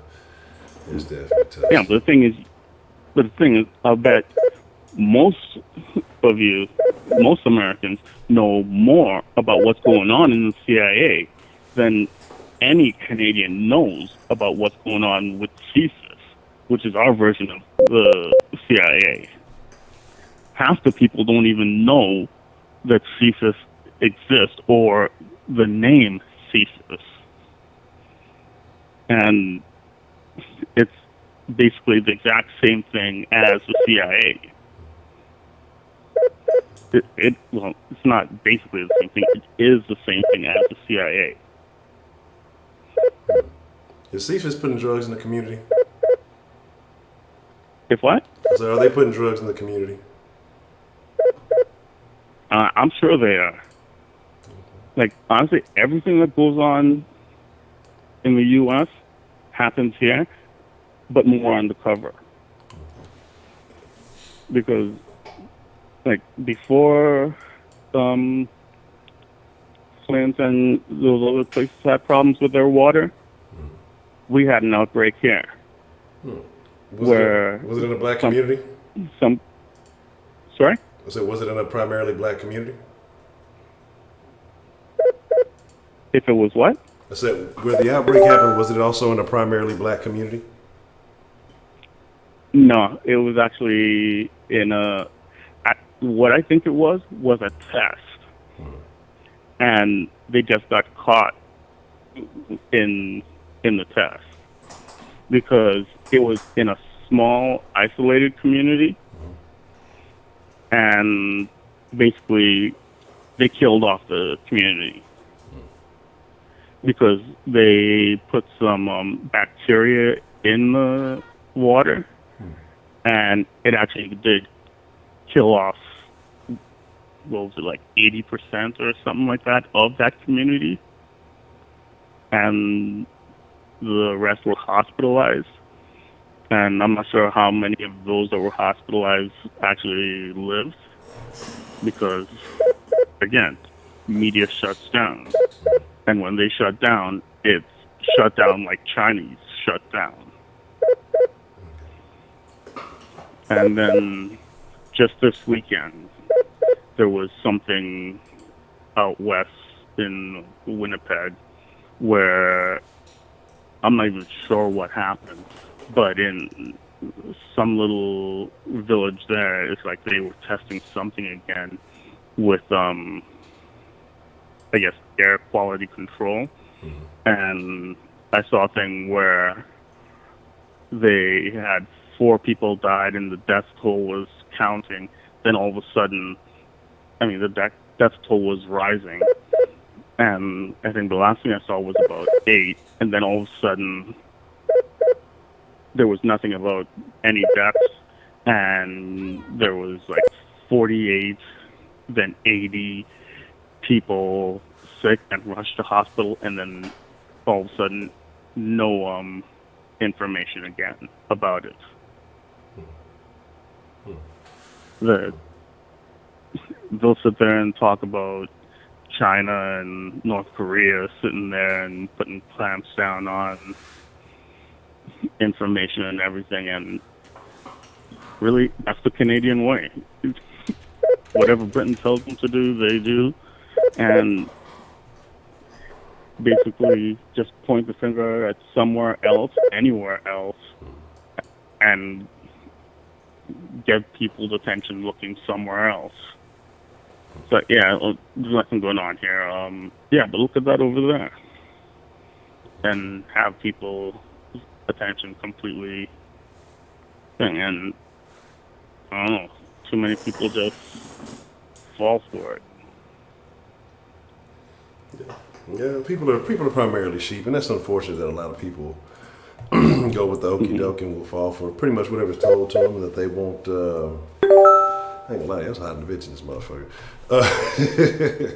That they will go for. But I'm gonna get ready to wind out here. Maybe take 1 or 2 more calls before we wrap it up. Anything else you wanted to add to it, Dre? No, but just wanted to say I sent you a video. I emailed you a video that is almost like the topic from last night, but it has a twist to it. It's just a 40-second video just to check out. It was on Reddit, so there's no copyright issues or anything if you want to like do anything with it. All right, I'm gonna check it out. And it's a completely opposite kind of twist on it, but it's like the same kind of thing. Okay. But I think it's for everybody that critiqued that video and was talking about the video from last night. I think this would be a good comparison to show with it. All right. And yeah. Well, Dre, man, I appreciate you coming in, and shout out to Dre for sharing that with us, and shout out for kind of giving us a perspective of Canada, man. Like y'all got it just as bad, well, seemingly just as bad as we got it down here, with your government agencies and secrecy. Yeah. Right, and sticking the call. No. Right. All right. Appreciate it. All right, shout out to Dre, and y'all in the comments and in the chats, and what's the motherfucking deal? Who we have calling into the den this evening? You know who this is, Honcho? You already know who this is. Oh my goodness. I have to have the proper introduction. I don't want anybody to feel left out if they don't get the proper introduction. This is D. Nelly, and I'm calling because first of all, and I hope he is still listening. First of all, Yahushua Hamashiach, who most people call Yeshua, was born in North Africa, Jerusalem, in Bethlehem. And his African Hebrew name was Yahushua Hamashiach. And his name was not Jesus then. His name was not Jesus while he lived. And before he lived, he was the angel of Yah. So therefore, he don't know what he's talking about. I don't want to go any further into what he's talking about as far as Yahushua. That was not his, Jesus was not his name. You cannot name another person something else. If their name is Michelle, you can't name them Lisa. You understand what I'm saying? Mm-hmm. Okay. So this man was born in Africa, and this was his ancient Paleo-Hebrew name. So how can they take his name and change, these Europeans change his name to Jesus and expect for us to call on Jesus, which is their God, not our God, not our Messiah. This is their Messiah that they created with the name Jesus. Our Messiah is an African-born Hebrew Israelite from the same tribe that we are from, which is Judah. And he's talking about the cross that was created also by the Jesuits and by the Romans. And it was created, if you go to Acts 5 and 30, it tells you that our Father, Yah, raised up Jesus, whom he have slew by hanging on a tree. He was hung on a tree. He was not hung on a cross. It had nothing to do with cross until they retransliterated King James Version Bible. And they've been transliterating it for years. Now it's the NIV version that has the cross and Jew, because we're not Jews either. We are Israelites. Now, he made me feel some type of way because he have lied. They have raped this entire earth. They have stolen everything from everybody. They are culture vultures. The Germans from Poland and Khazaria stole our identity.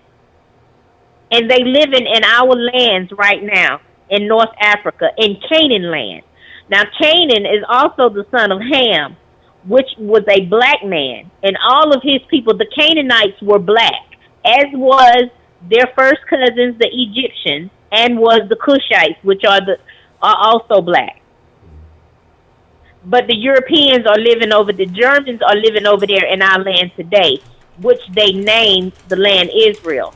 The state of Israel was never a state until 1948. Now, he's talking about the Romans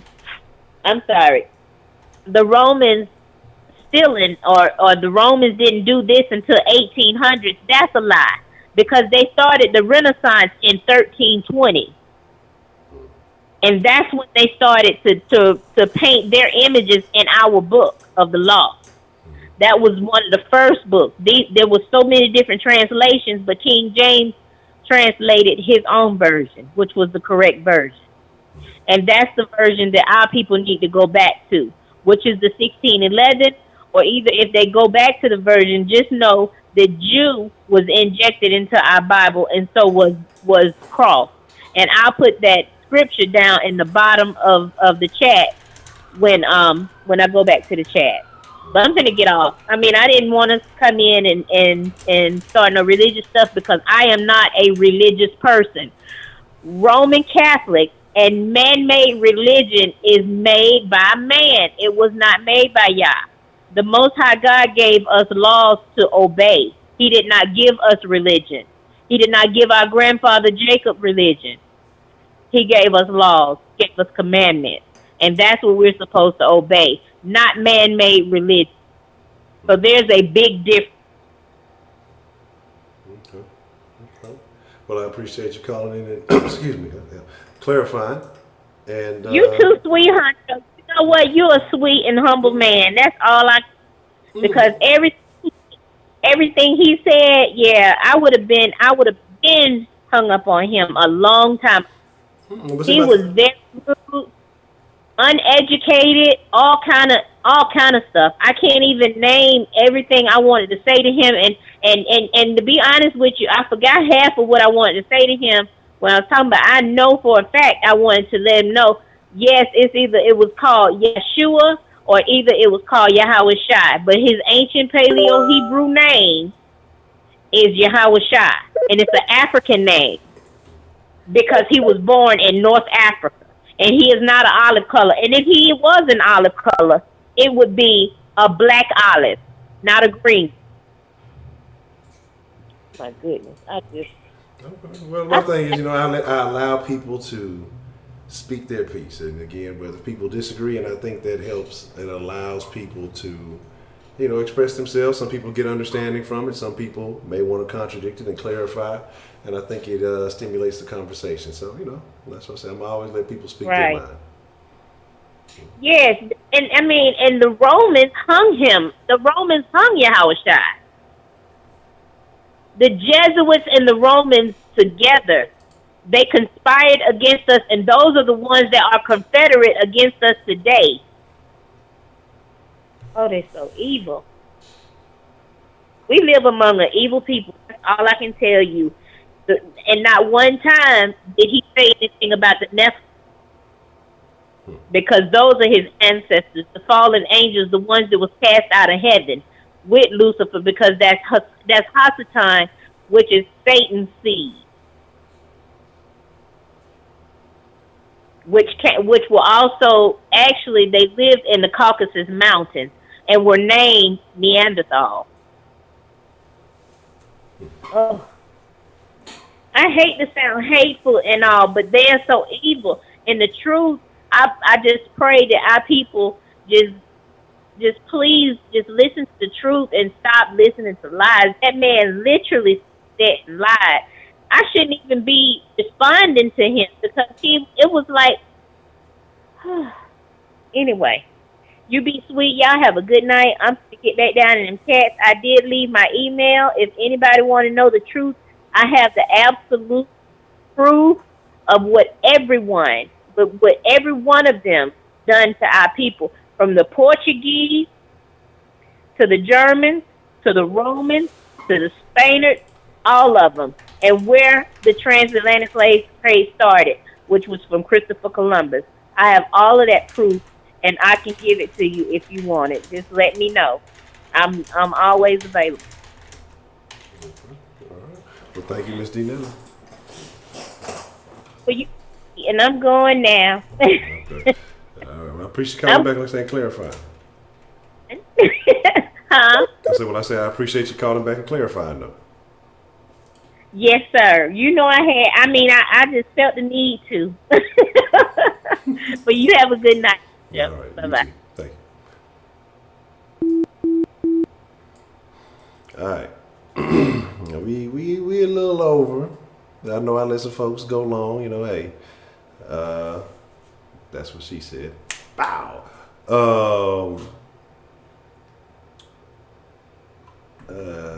Pushing my schedule back a little bit. We'll take one more call. But I'm throwing a 10-minute rule on it. Oh no, Miss Soul Better. Yeah, I did say Miss Soul Better. Where you at, Miss Soul Better? I'm gonna call you. I'm finna dial you up. That did say Miss Soul Better was trying to get in, and I will take Miss Soul Better's call because she was trying to get it in, and I will let her get in. Then we're gonna wind it down because she was definitely trying actively to get in. So if you still want to call in, Miss Soul Better, I will take your call because I need to hear that accent. I ain't heard it in so long. Reminds me of good times. But no, I appreciate everybody. Like I say, to me, I like to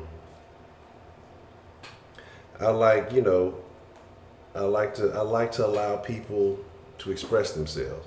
Because the thing about it is, you never know what you take away. It's like I say, tell you, man, one nugget of knowledge can get you further than college. Like you pick up on a little bit of something and it leads you down a pathway of a new level of understanding, whether it be personal beliefs, religious, it could be scientific, it could be anything.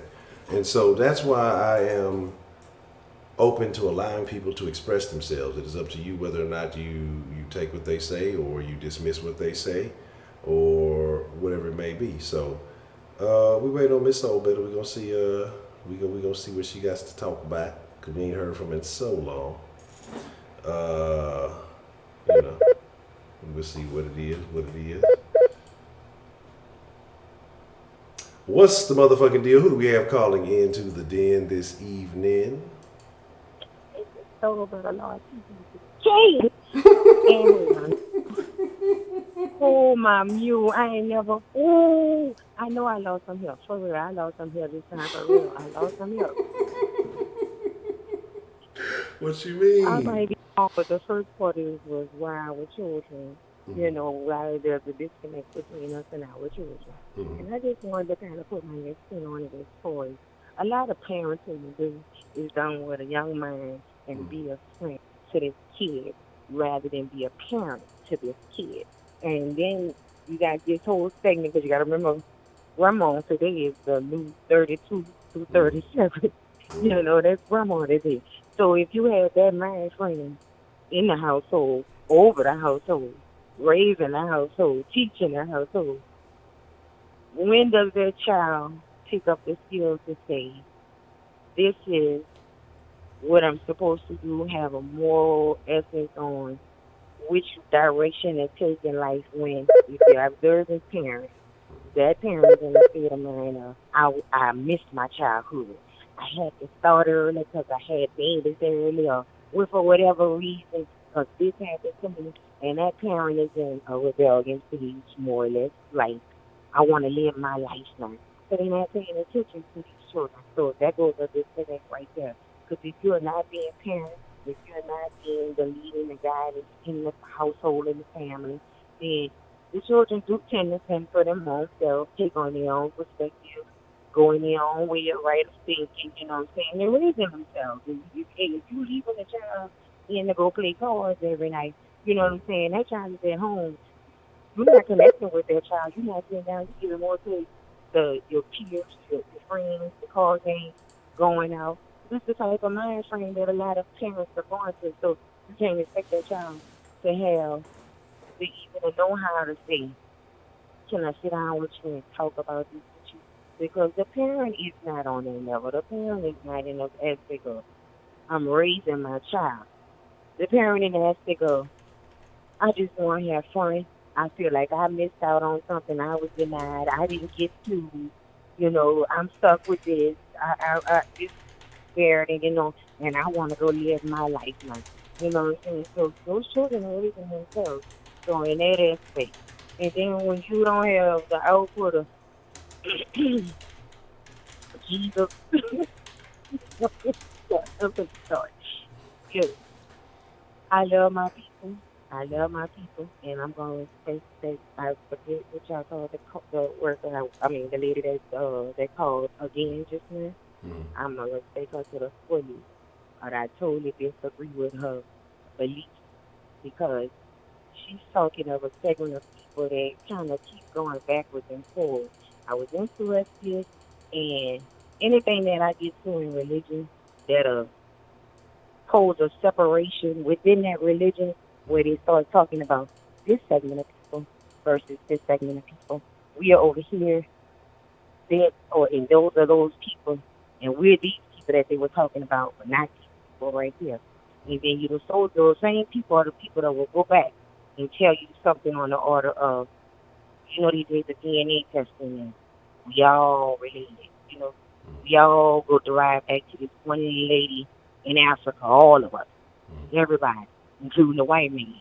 You know what I'm saying? And then there's a segment of Israelites that go into a breakdown of what they is explaining as human and mankind, and basically putting the white man as it's almost like a morphed version of us, and they put out into the air that there's mankind and then there's human, a portion of. And then they point out things of the white man that kind of animal, more animal like said opposed up. But then we'll go back to the spirit that's all derived from this one person in Africa. You know what I'm saying? And if you can go that far, and if you come to that conclusion within your religion, your belief, and it's a sad, and almost a throwing the fan on the platform you put out that we all come from this one person. What's the separation from? Have we not figured it out when those people in the Bible? Because that's what I look at the Bible as. I say I'm non-denominational because everybody has their way, and I look into everybody, especially if you pique my interest. Tell me something that sounds logical, maybe so to speak, sounds like it has the moral content to it. Sound like it's something of a character in the way of my thinking already. I'm kind of go to it, and the more it interests me, the more I'll look into it. But like I say, a lot of times in religion, I get to a point where once I see there's a separation here, I don't want to mention anything because if I'm believing God, a superior being, which I do, and He's a loving God, and creating us all equal in the sense of my mind. Overall, I know I'm a black woman. Overall, but in my mind, we all come from one area. We all come from one. You know what I'm saying? So we should all be loving on each other. And the fact that we keep separating from each other, pointing out the differences and the color and the slant of the eyes and what have you. I kind of come off of this belief. I think it was the Muslims that have this theory that we all started at one point in this world. And when He set us out to be fruitful and multiply, those who went into the direction of the sun, you know what I'm saying? Those were your darker people. Those who went into the direction north of the sun, and away from the sun, those are your lighter people. Those who went east of the sun, those are your squinters, your eyes, your Chinese, your Asians, you know what I'm saying? But He pointed going into the sun. You see what I'm saying? I believe we all can. And the closer and the dynamic of that sun is the tone in our coloring. But if you cut us, we all bleed. You know what I'm saying? And there's a disease that's done by the form of blood that kind of confirms what I'm saying. Those children are considered mongoloid. They can be black, they can be white, they could be Chinese. If their blood, the parents, are so similar in kind, then they become what's called mongoloid. And it's a disease blood. The blood is too familiar, too in characteristic of the same. Meaning, like, if those mongoloid children come from a path of what those people like if a sister and a brother had made a baby. Like the incest? That bloodstream is on the same level. But that child becomes a mongoloid. And that disease makes all of them look the same. You could be black, white, or them, or whatever. Once the disease of the blood, that mongoloid set in, that all of them look the same. So in my mind, we all are of the same content. And anything that'll bring me in religion where we separate from each other because of the color of skin or because of the landmark of where we came from, the part of the world we stepped over from. If we don't see each other as one and loving, sister, brother, love thy neighbor type method, I really don't want to deal with it.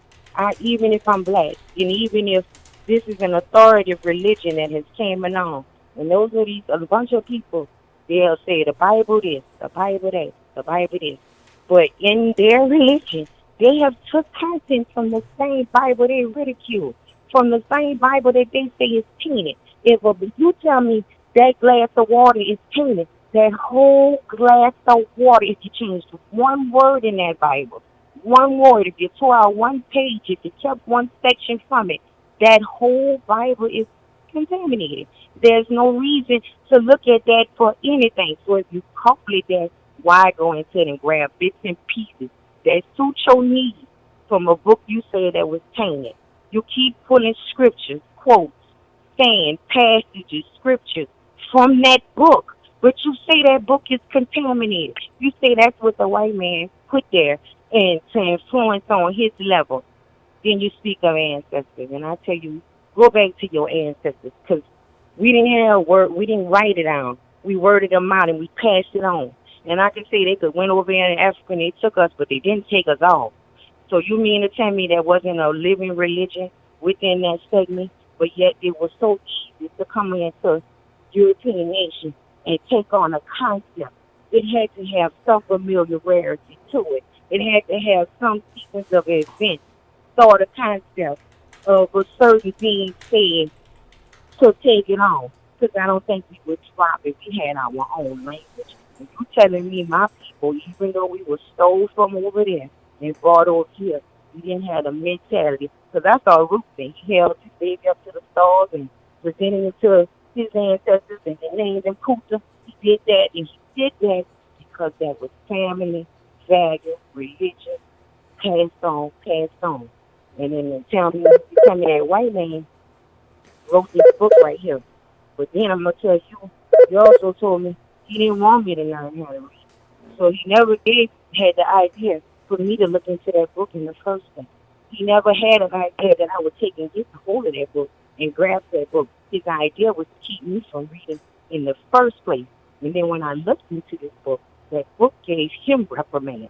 That book told him he was not doing right. That book told him he had no authority, no cause, no justice to do as he was doing, enslaving and all. That he didn't have a right to whip, you know what I'm saying, murder, persecute, anything. He didn't. That book told him he was wrong.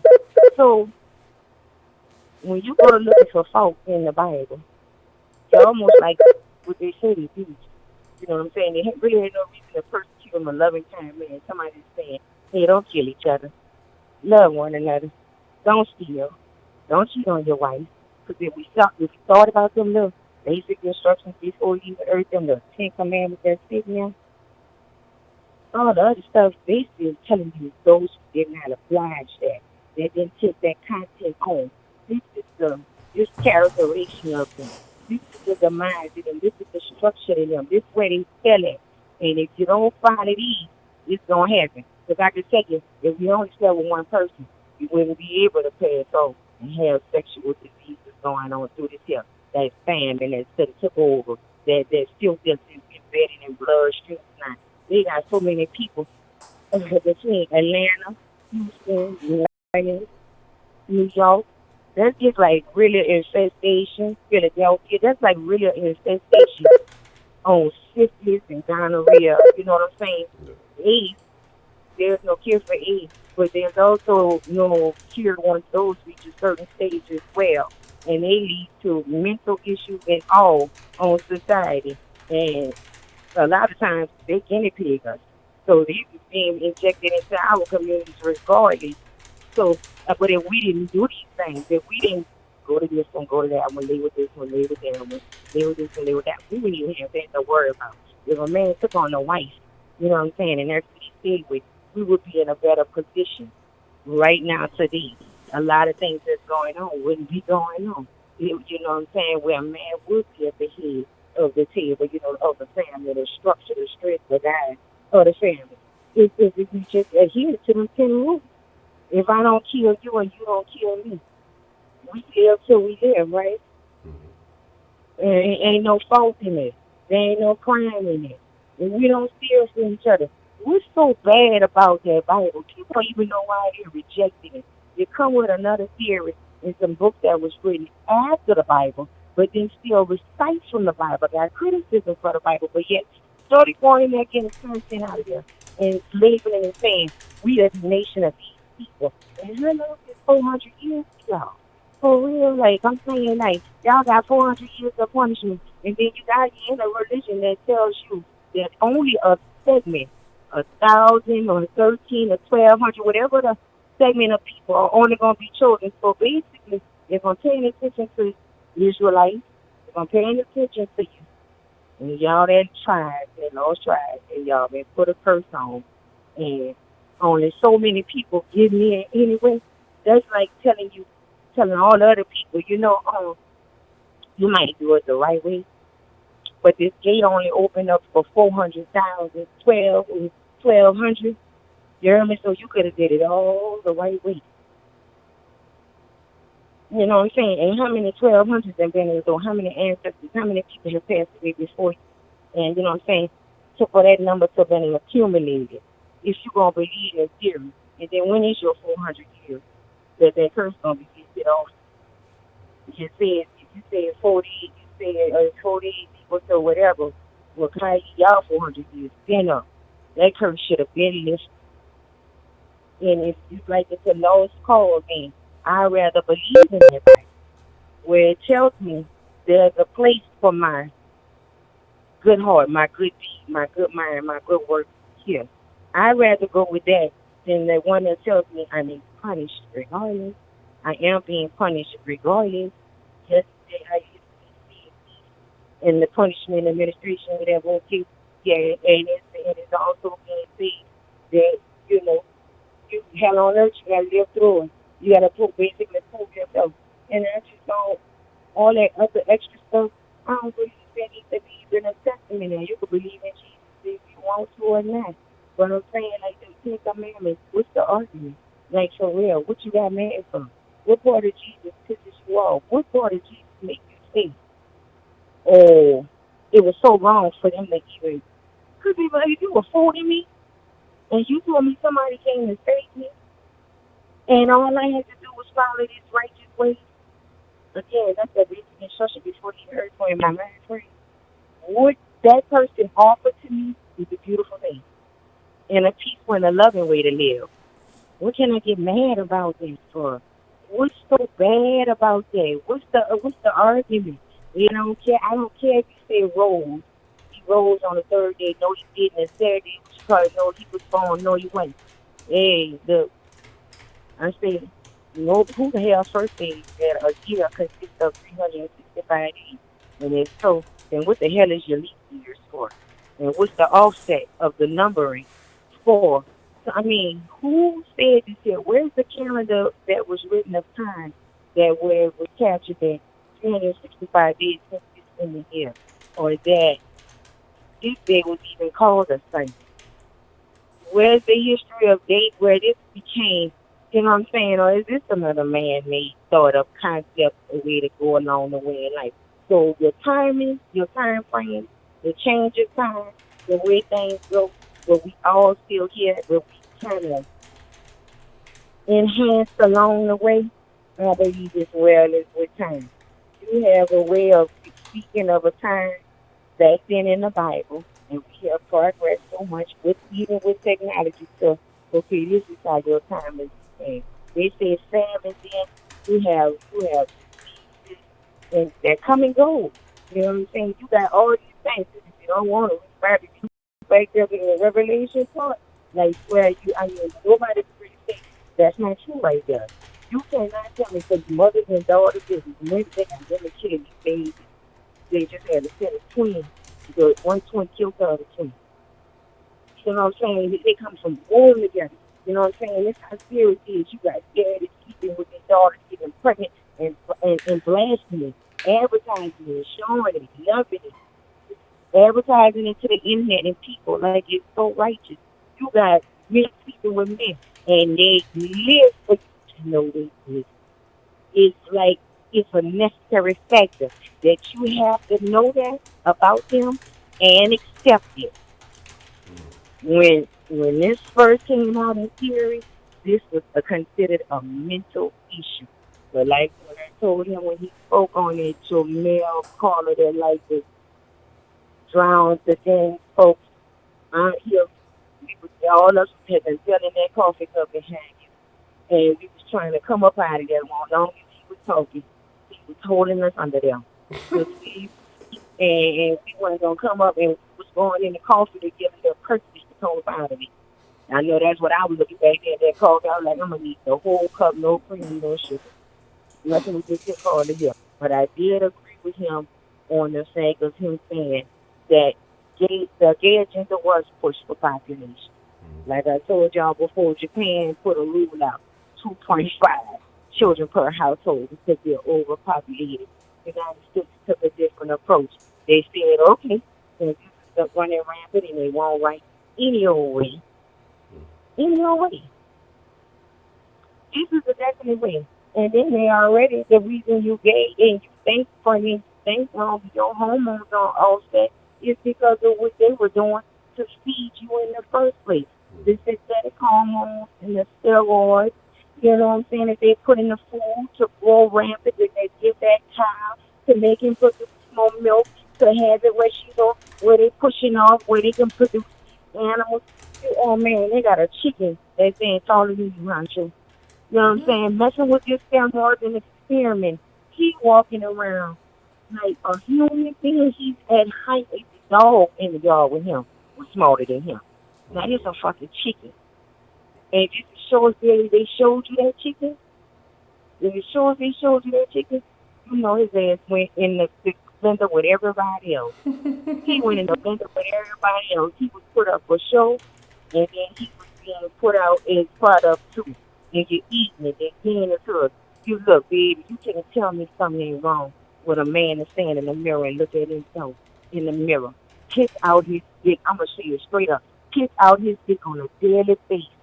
You heard me? On a daily basis. I don't care if he strapped it up, tucked it in every day. When he get ready to piss, he got to piss out his dick. You dig what I'm saying? There's no other time is he coming to terms with his motherfucking manhood is when he going to take that piss on a daily basis 3 and 4 times a day. And consider himself a woman, you can't tell me that ain't a mental issue. Oh, You yes. can't tell me that's not no mental issue. Yeah, You I agree. looking at yourself. You see yourself. You going, your mama bought you home in blue. Go look at your birth certificate. Go look at your birth certificate. It say male. They were talking about it as a And schizophrenia and shit you like gotta that. fake it out. You gotta fake it. You gotta present it. You say you feel like this here, and you have an attraction. That's how messed up it is in the mind. They're supposed to be two men liking a man liking a man, right? Then why doesn't one or either both take on the feminine voice, take on a subtle feminine role? Are you not? Did you not say you are a man that is attracted to a man? So why feminine is down? Why does one have to play the role of wife? Why does one have to put on the dress and the wig and the heel and the shoes? You know why? Because your perception is absolutely wrong. Your thoughts for your own concept and your own thinking, the way you say you are, is absolutely wrong. Because in your mind, subconsciously, your unconsciously, literally mimic what you know is right. In the course of your wrongdoing, you are inclining all those things. That's why they so thrilled to walk down that altar, because they want to do it like the man and the woman. They want what you taking on the role of a woman for when you both are attracted to a man. What's the purpose of you all even? Why your voice went off on me? What's going on with you? Now you getting your nails done? Why?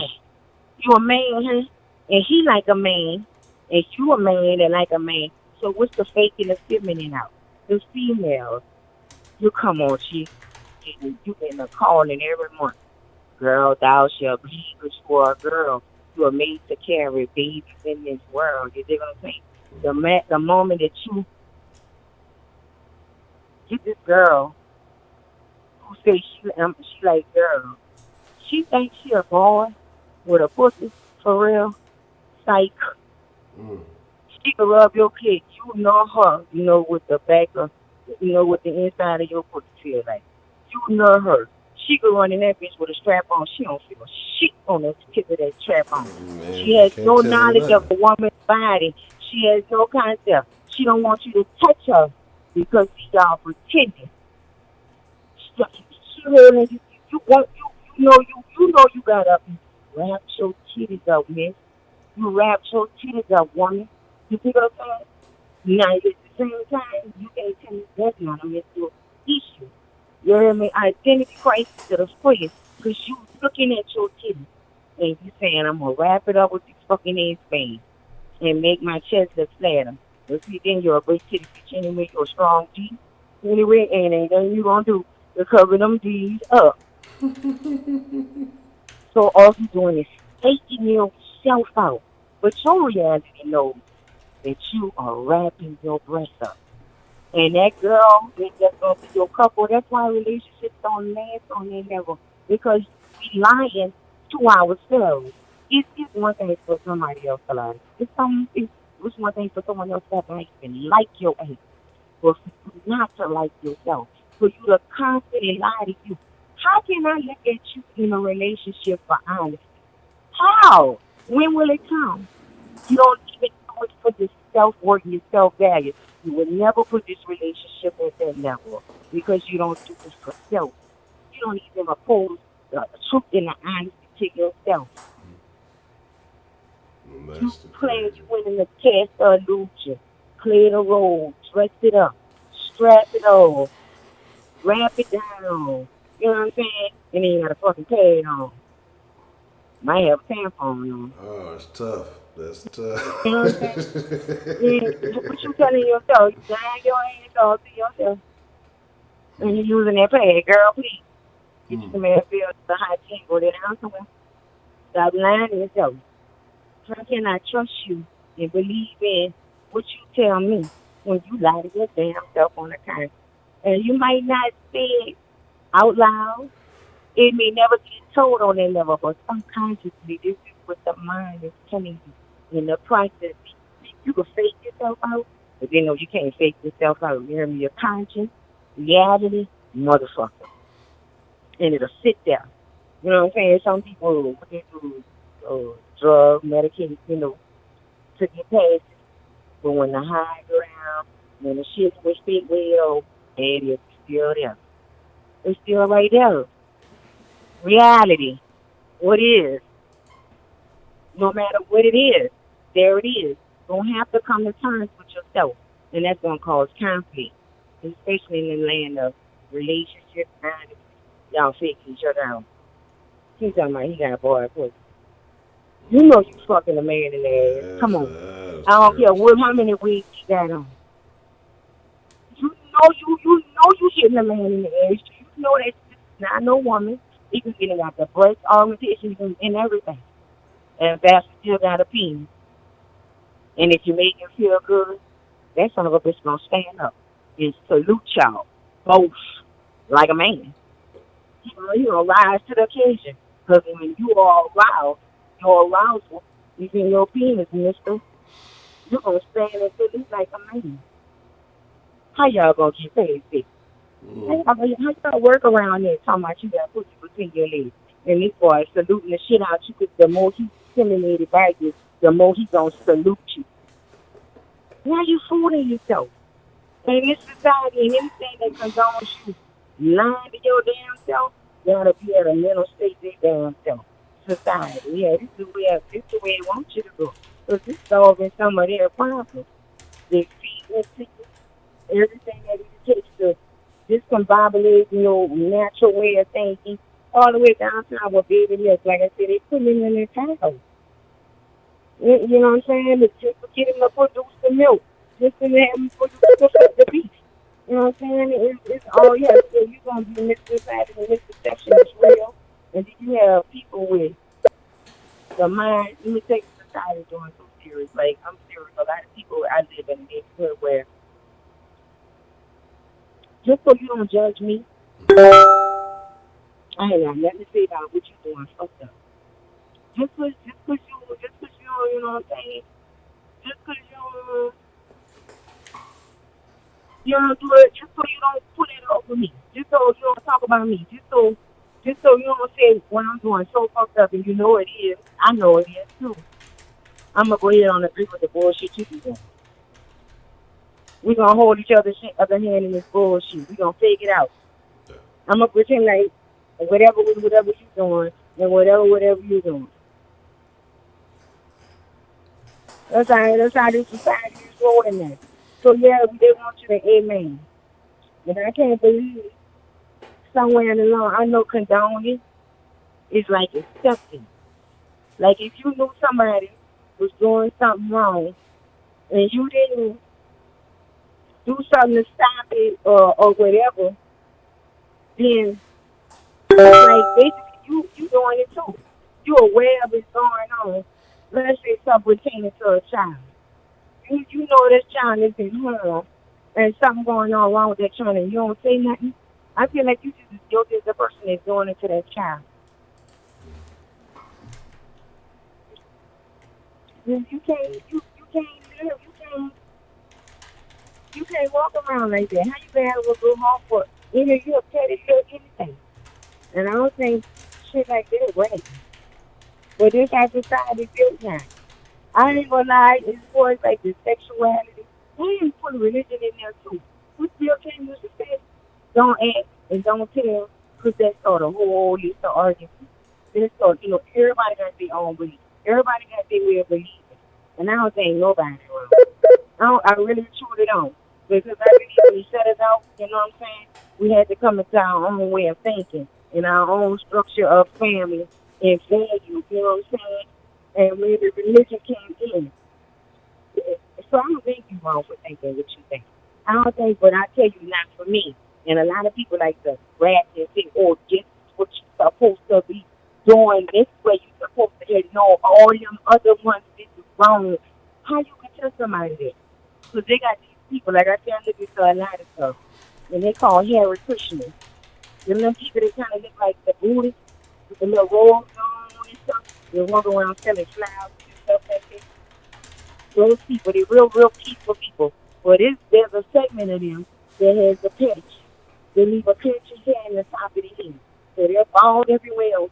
There's just one little square patch of hair in the top of the head.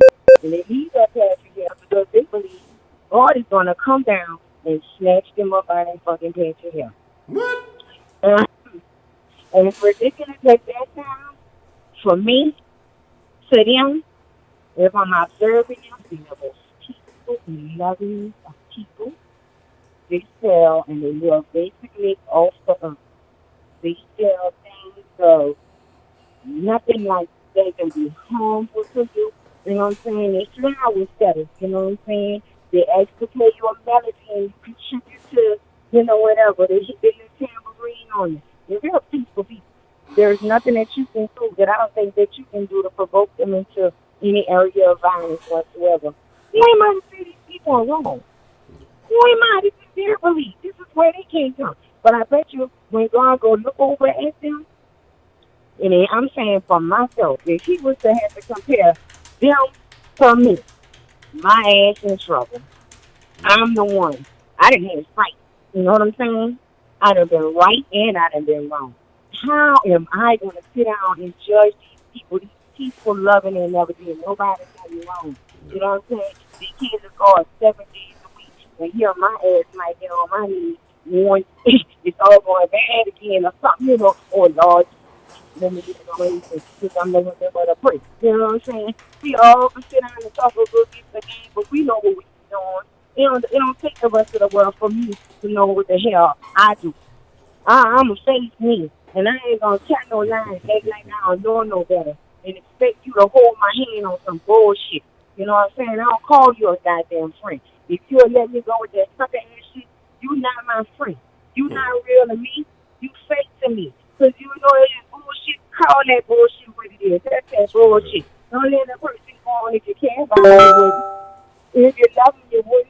I'd rather hurt your feelings than lie to you. I am so serious. That's how I love on people. I'm not going to sit here and know that ain't right. And be cool with it because that's what you wanted. That's what you expecting out of me. That ain't me being no friend of you. That's me keeping up with that bullshit. No, that's not right. You know what I'm saying? Don't let that go like that. And I'm not going to sit down and get quick. And if I have to add myself up against those people, them people are so far loving and more closer to God like than what I see of myself. So I'm not going to judge them. I can never put myself in things. They so wrong. They crazy, but they're going to come out wrong and pray and teach them about pitch. I can't see that. I don't know what connection they got with God. I don't know how they speaking to them. I don't know if the way I'm doing it the right way. Because everybody got such a contradiction on everything. There's one religion where everybody's speaking like, yeah, that's right, oh, y'all. That's right, that's true. Everybody got contradiction on it. Everybody's religion. So who does to say that these are open songs? You know what you believe in, what you were raised, what you were understood to know. And if they got love in it, grab that shit and hold on to it. Yeah. I just say when I see separation, I bad go. Look at y'all people. You said your family is Jehovah's Witness. Yeah. Everybody in the neighborhood talking about them people. But guess what? How I see them. I think they like straight up foot soldiers.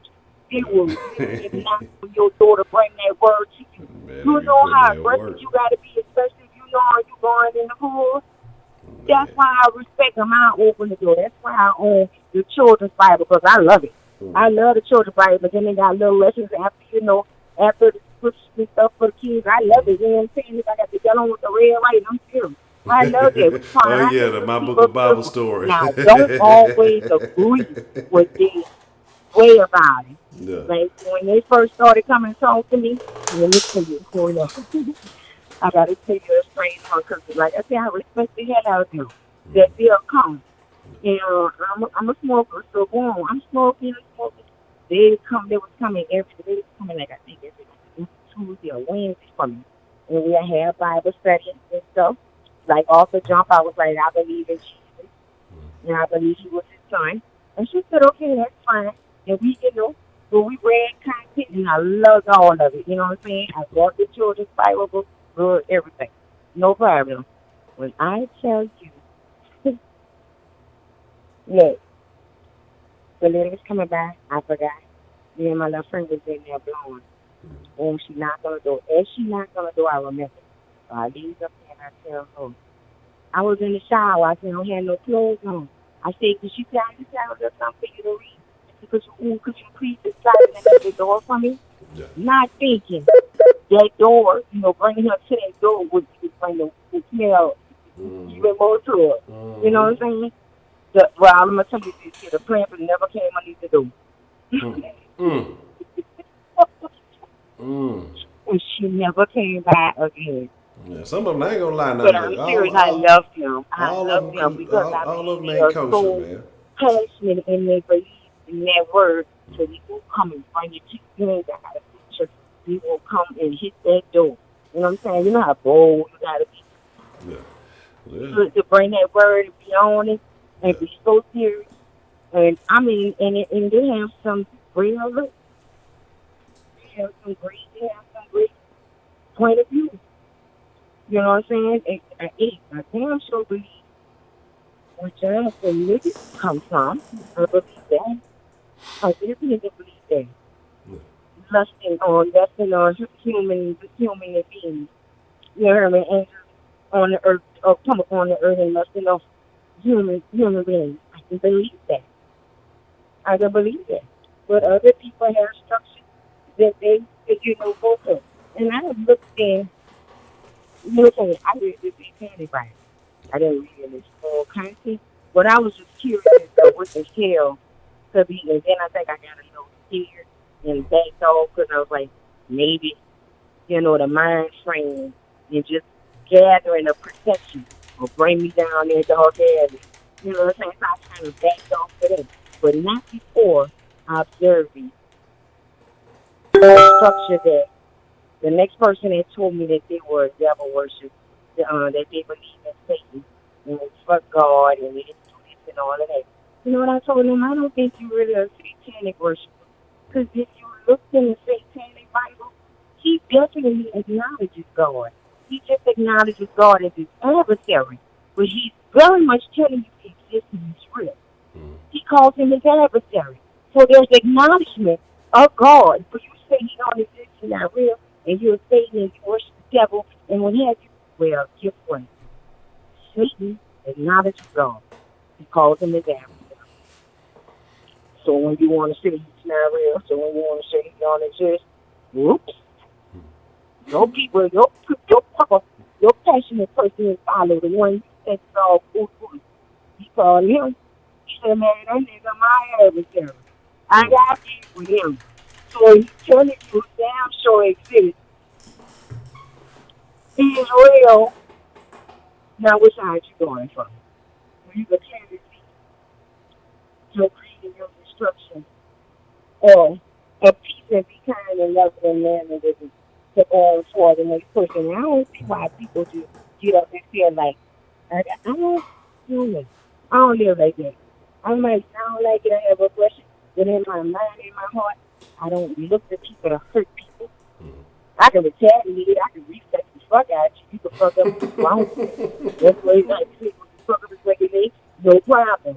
You know what I'm saying? But just the offset, just to get up and go into the world. There are people that go into the world to manipulate others, to get over on others, to hurt others, to connive, to steal from each other. How people just get up and want to live like this? Have an anger and aggression and just a hate and a thieving heart. Just how we do, I don't know how we do it. We do that shit on crazy. We do that for bad on each other. And I don't look into the world and live like that. That's how I can disagree with you and agree with you. I could be rolling my eyes and say, oh no, oh no, oh no. But that does not cause me to hate you. That does not cause me to have issue with you. You know what I'm saying? I'm telling you I don't like what you said and I disagree with what you said. But it's not of a personal aspect. It's not on the level where I wouldn't want to bring harm or even disrespect toward a person. That's why I wanted to make it clear when I was coming on, because I'm an advocate for people. And people tell me that I have a very aggressive nature. Sometimes people say you fussing when I'm nowhere near fussing. You know what I'm saying? I'm just strong voices, long-winded too. I know somebody's saying something. Go look at my phone. Oh, I'm going to advise you not to. And you know somebody who cutting me in the chat, so when I go back I can kick off my bummy tippers in the chat and just start kicking at people. I would just Who's cutting me in the say, first? Tell me who's cutting me in the I would I just like I got say, my bunny tippers, you kick the bunny tipper off, you see somebody and you know they know you're mad with them.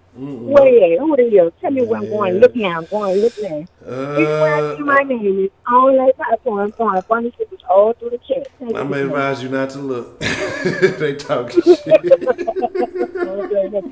And I always want no one's putting up too. That's why I can't say nothing. I can't be mad because I'm mad when anybody and I done over they say 10 minutes, girl, good day, goodbye. We love y'all, and I swear I love talking with y'all. I'm Honcho and Jennifer.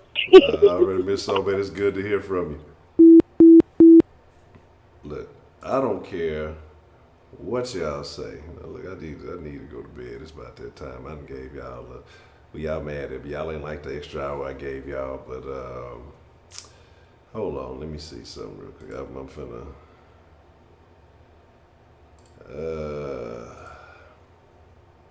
I'll make it special for y'all. We'll wrap it up on a good note. I love that shit. I love that accent. I don't care what y'all say.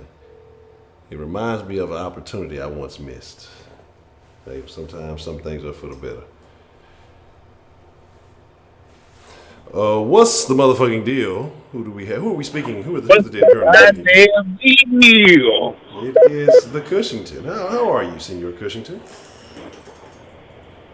I'm doing alright. What's the motherfucking deal? Oh man, I seen you trying to get through on the call line. I'm seeing what's on your mind there, sir. Oh shit! Look at that Heidi trying to grab that booty. You're going to be trying to grab for quite some time, but hey, she's funny though.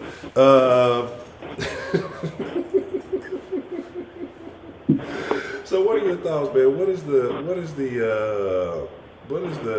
reason why kids are so disconnected these days? What? I say, why do you think children are so disconnected from the adults these days?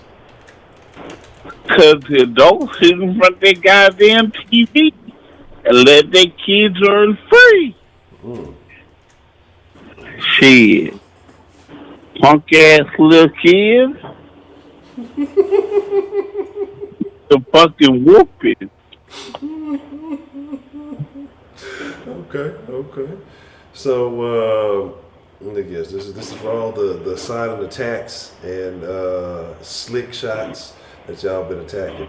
But okay. So, what did you think? Have you heard some of the calls? Did you have any opinions on some of the calls that have come through? Huh? On some of the calls that have come through, do you have any opinions on anything that anyone was saying? Shit. Stay tuned for Cushington. Gonna be on the goddamn Xbox soon. Fucking up Honcho in the one human fall flat. I'm retired. Human fall flat is a dangerous game, baby. That is a dangerous game. That shit is addictive. I ain't played that shit. I don't think I played since the last time we played. It might be the last time I played it fucking Human Fall Flat. Maybe we can Shit. Last time I played was with you. Yeah. You sexually harassed someone in the game last time we played. Or that PUBG. Oh no, nah. I was talking about the other night when we was online. I was on the mixer about a couple of days ago. I was talking about when we used to play PUBG and how the time you ain't killed old buddy when he was right there, and I was trying to crawl behind you to tell you to go kill him, and he came back in the door and shot you. The time you shot me, and I won't forget the time I ran through the gate. Thought we could drive through the gate, and we just blew up in the middle of the thing. That wasn't my fault. I thought we could drive through the gate. The hole looked like it was big enough. All right. So, That's what that But was. hey, Yeah. tell Heidi let me grab her booty. Heidi, if you're there, request has been made. Uh, we'll just let that go wherever that goes. Yes, Broly, this is Cushington. Yeah, yeah. You know you can get Heidi's twerking videos on her premium Snapchat, 25 cents a month. So if Huh? you're interested, I said you can get Heidi's twerking videos on her premium Snapchat for 25 cents a month. And what she does, she takes all proceeds and she donates them to an impoverished country and helps starving children. She could twerk in my house. Yeah. Fuck that. You gotta give her a green card. I ain't paying for it. You got me fucked up. That's tough, Yeah. man. That's tough, man. Mm. Not even a back to school sale, 15 cents a month. 1 cent. That's tough, man. That's tough. Okay. Yeah, man, we're gonna have to get on that human fall for that sometime soon, maybe this weekend or something like that. We'll see Miss Shake whenever you got some free time. That you Kush Man, dog. did you ever finish playing Wolfenstein? Huh? Did you ever finish playing Wolfenstein? Hell nah. Oh, you gotta play that shit, man. That shit live at 5, man. Yeah, because they're supposed to have a new one coming out. It's actually supposed to be 2 players. So you gotta play that. Maybe we can get on that 2-player Wolfenstein on the mixer or something sometime soon. On some Aces of Empire. I'll Man. fuck you up. Nah, man, you don't want no smoking no Ages Empire though. That's we already know. Nah, see, I gotta set the tone for the game because you be putting in the cheat codes. Yeah, I was over there whooping Cushington ass. The next thing you know, a fucking monster truck out of nowhere, driving across. I'm like, what the fuck? And this motherfucking a truck come along, fucking just driving through the airport. I'm over here, got some Indians shooting buffalo with arrows and shit, and these motherfuckers building brick houses. And there's a truck just come out of nowhere. What? These motherfuckers ain't even got gasoline. How the fuck this damn truck just coming through, running over all my shit? It was terrible. Yeah, yeah. Yeah, it was putting in them cheat codes, man. But it's all good. It's all good, man. Anything else you got on your mind there, Cushington? Just hide you booty. So you have nothing on your mind? Nah, hell nah. Oh man, well that's the bet, Mr. Cushington, man. It's good to hear from you, baby. We'll get ready to wind it down. But I saw you trying to get in a few times, so I said we'd holler at you before we wrapped it up, man. You know, I know the people love to hear from OG, Triple OG, Super Cush, man. Hell yeah. That's a bet, man. Did do Brandon dog. I had to give that nigga a shout out. Hell yeah. Yes, absolutely 335 in the house, man. Well, that's a bet, Yeah. Cushington. Brandon 335 dog. Man, yeah, remember when you tried to, when you blamed it on Scotty, when you committed that car offense? Dude, Scotty Morton, dog. Scotty wasn't even in the same house as you, and you blamed the dog. You blamed Scotty. I don't even know if Scotty was in the room at that time. He might have, Where's Scotty? Scotty upstairs. He's sleeping. Oh, Scotty doesn't know that. Yeah, that's wild stuff, man. But that's a bit, Christian, man. I'm going to holler at you, man. I appreciate you too. You know, hollering at your boy. All right. I give y'all some of that OG shit. Now, look, I done went way past all the rules and the standards. And I know some of y'all mad. Some of y'all talking about all this, that, and the third, and then all that stuff. I still love y'all. I still love y'all. You know, I sometimes take things from my own personal understanding, listening, and my own,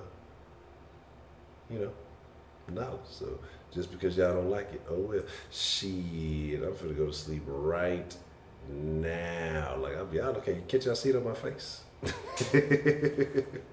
Can y'all see it on my face? Like I am tired. Like I set my schedule up to. I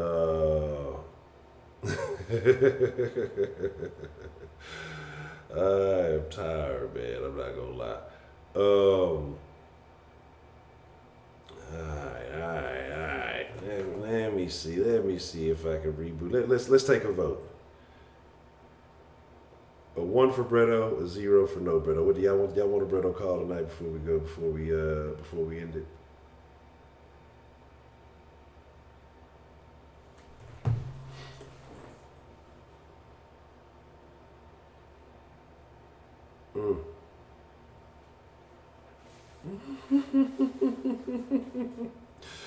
No, ain't no sauce tomorrow.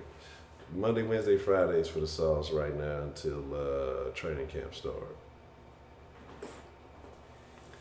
No, Texas, man, but we've been told that it's like this is nothing that came out today was news. This is stuff that we've been said with confidence. Unlike other people who claim that Texas is going to sign Clowney, man. Oh, come on, Texas Clowney's going to be signed, dog. With no proof, no nothing resembling. They're going to ask me, who's your source, dog? Who's your source? Like, shut your stupid fucking ass up.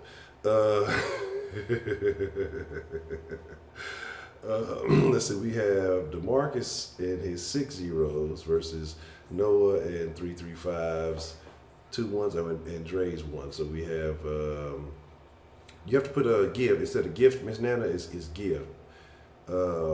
Give. Gift does like some random shit.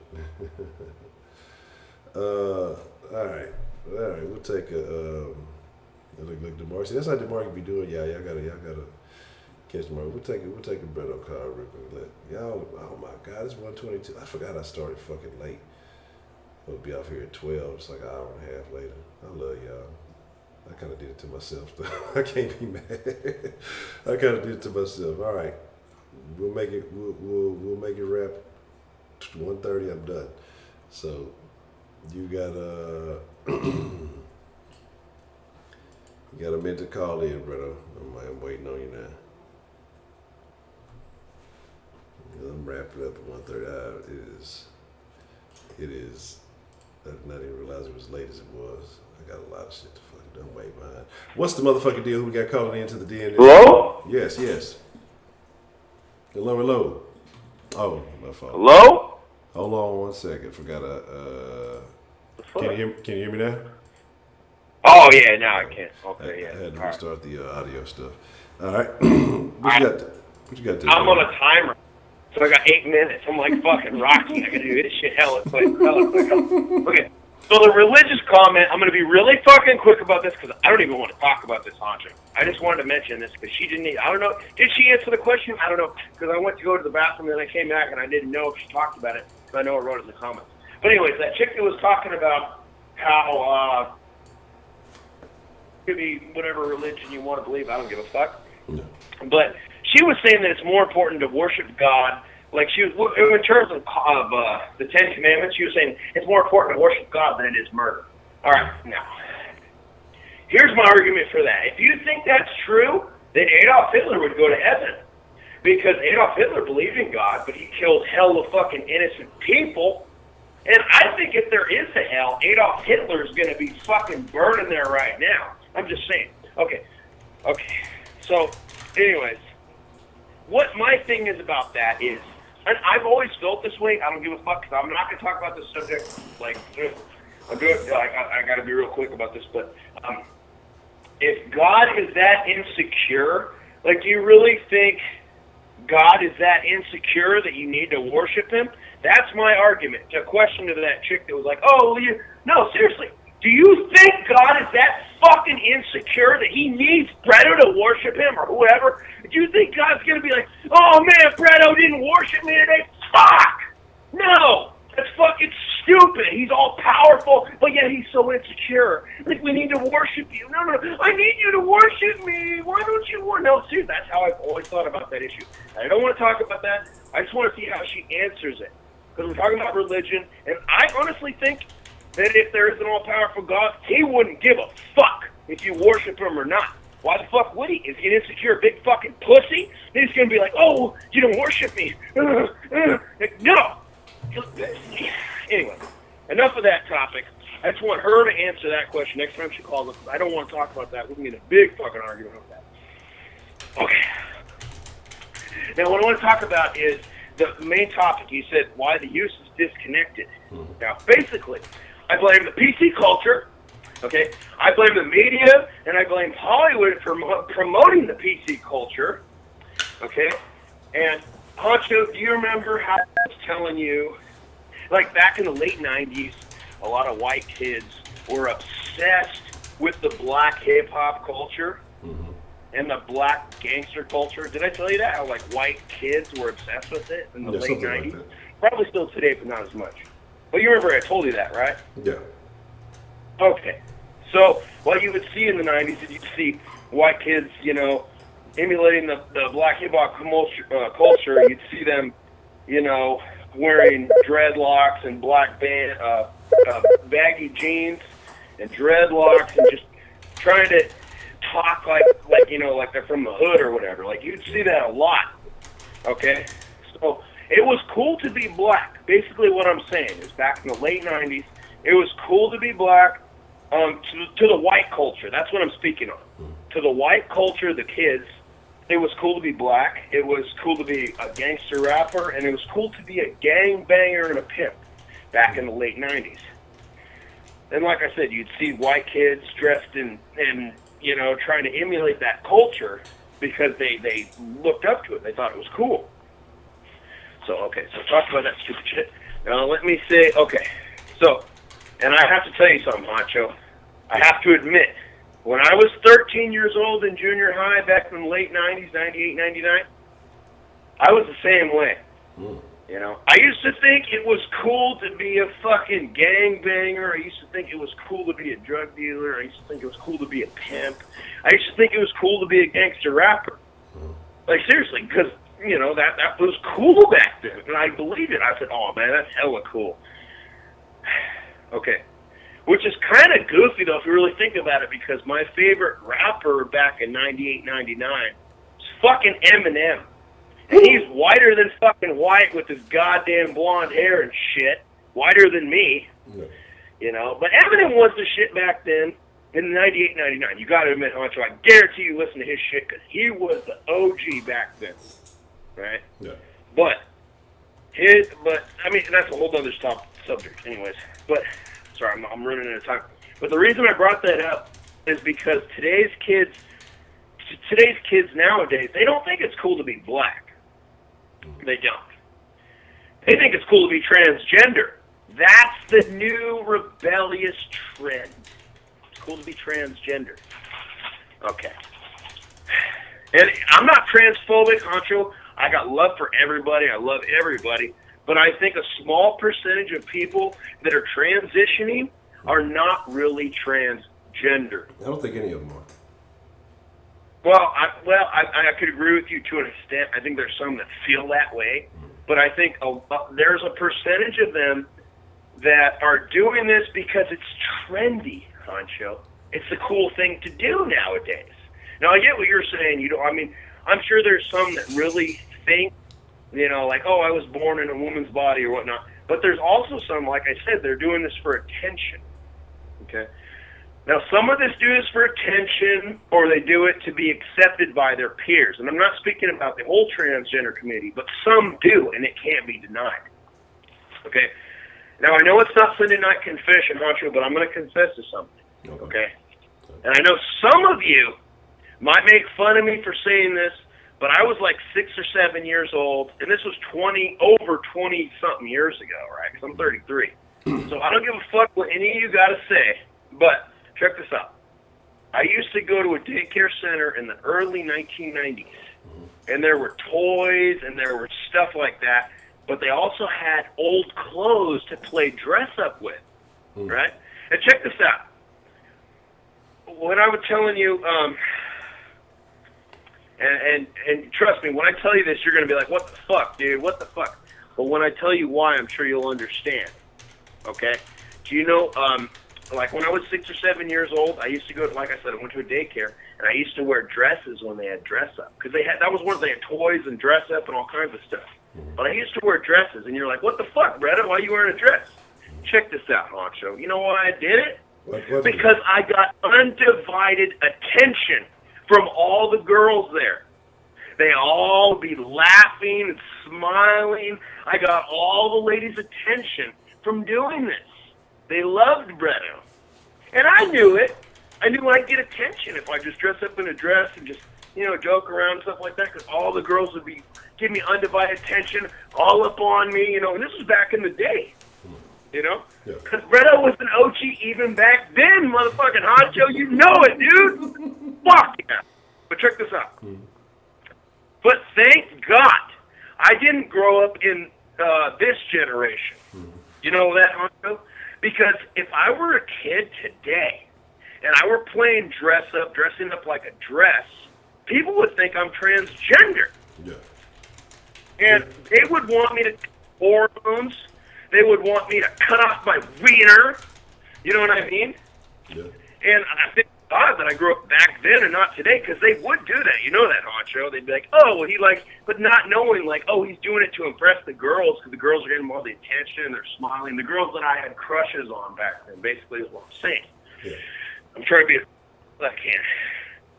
But when I was thinking about it, how it was cool to be black back then, and now it's cool to be transgender, the reason the government is pushing this is because they don't want you to be comfortable being you. They want you to be who you are, right? You need to be something else to be happy. The reason you're unhappy is, you dress up like a woman, or back in the 90s, it was because, you had to be a gangster. That was the fucking cool thing back then, But now you think you get more love from the PC people if you were a gangster tranny? What was that? Oh, I probably would have. I would have to cut out my fucking wiener. Fuck that shit. And sometimes you got to make some sacrifices, man. If you want to make it all the way to the top, you got to make the sacrifices. That's tough. But I wonder how many people did that, though. Like, how many people are, like I said, I was dressing up like a girl because I got attention from all the girls. I got undivided attention. And I wonder how many people are like that today. And then their parents or whatever will see, oh, he's dressing up like a girl. He's transgender. You should start giving him hormones. You should give him drugs, give him cancer, give him drugs that will basically chemically castrate him to where he can never have kids or get a fucking erection, Let's give him puberty blockers or whatever they call them, hormone blockers, to where he can't go through puberty. That's what they would have did to me today, Honcho. You know that shit, right? Oh, yeah. Hell yeah, they would have, dude. And I want to talk about this real quick, because I know I'm running out of time. Okay. The Disneyland fight. I wanted to call up yesterday, but you cut the show off hella quick. I watched the video, and then when I tried calling up, the show was already over. And I was like, fuck, dude. Okay. All right, now I wrote this when I was drunk, so hopefully I can read it. But okay. Now, I didn't hear about that fight until it was on your show, Honcho. Yeah. But, check this out. That dude in the red shirt, you know what I'm talking about? The dude with the dreadlocks? Okay. He swings like a fucking girl. I guarantee you I could beat his ass. Fucking silly. He's a little bitch, dude. He pissed me off the most. But that dude in the white shirt is the biggest pussy, dude. Because the guy in the red shirt punched his girlfriend. Did you see that shit? Yeah. It turned out his girlfriend, that's his sister. The guy in the red shirt, the chick that he punched is his sister. So the one that spit on him, that started everything, that's his own sister. Oh, okay. All right. I was about to say, because, if he punched his girlfriend, that's some pussy-ass shit because he punched the other guy's girl. Mm-hmm. You know what I mean? Because there was two guys. There's a guy in a white shirt, and then he punches the fat chick. Yeah. And I think that's her boyfriend that's like, hey, what's up? Because they're about to squabble, they're getting into a fight. And then the guy punches his girl, or whoever, the woman. It's like, what the fuck is the point of that, you big fucking pussy? Why don't you punch the dude in the fucking red shirt that beat the shit out of her? Exactly. You know what I mean? That dude in the red shirt guy is the biggest fucking dumbass. First of all, doesn't he say he's like a Crip? Yeah, he said he's a neighborhood crip. But he's wearing red. You fucking idiot. He's from the same. He's from the same gang as Female Pimp. So she said she jumped him in or something like that. I see. Okay. But you know what I love the most about that Disneyland fight video? My favorite thing about the video is that you hear the music in the background. You know, it's the Toontown music and at Disneyland. So, like, all these people are getting jumped and beat the fuck out of, and yet they're still playing the fucking Disney music. Like, it's fucking, I don't know. I thought it was funny. But, my question is, how come nobody was arrested? What the fuck was that all about? I'm sorry. No, I'm listening to you. I'm just thinking. Go ahead. Okay. Yeah, I've been arrested several times for being drunk in public and a bunch of stupid shit like that. And which is worse, being drunk in public or beating the fucking shit out of a woman at Disneyland? I think that's a lot worse than being drunk in public. But,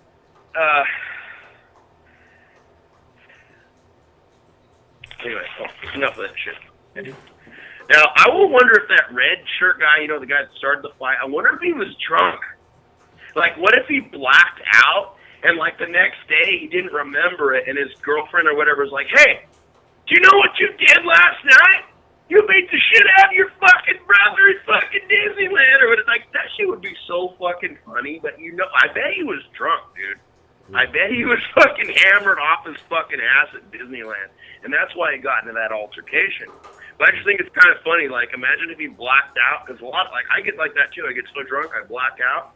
And then, like, imagine if he doesn't remember it.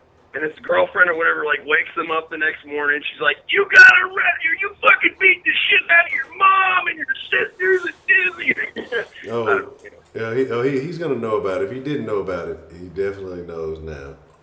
That is the... Definitely. He's a piece of shit, dude. Yeah, that's it. I'm sure though, they probably got arrested. Because the cops aren't going to let an incident like that go. Hey, that's definitely their faces all on camera. That's like free arrest. Like, hey, let's go get all these people. These are easy. This is easy bags right here. So, yeah, I'm pretty sure they all. And he's though, because he's like, fuck it, we're all gonna go to jail. Like, fuck it, they should have arrested you then. If you're gonna be acting like that, it fucking did. But Disneyland was like, fuck it, we don't give a shit. He didn't even get arrested, bro. He's still free, which has pissed me off in a way. But I also don't give a fuck because I highly doubt his family members are gonna fucking be like, yeah, he punched me. You know they're not. They're not gonna. But see, I don't know if in county they can do like it, because in Texas, if they got evidence, they'll pick the case up. They don't care if a motherfucker presses charges. No, it's not like that in Cali. No, the woman has to press charges. There's a big debate over that right now, though, because of domestic, you know, that kind of stuff. Like women get beat up by their husbands.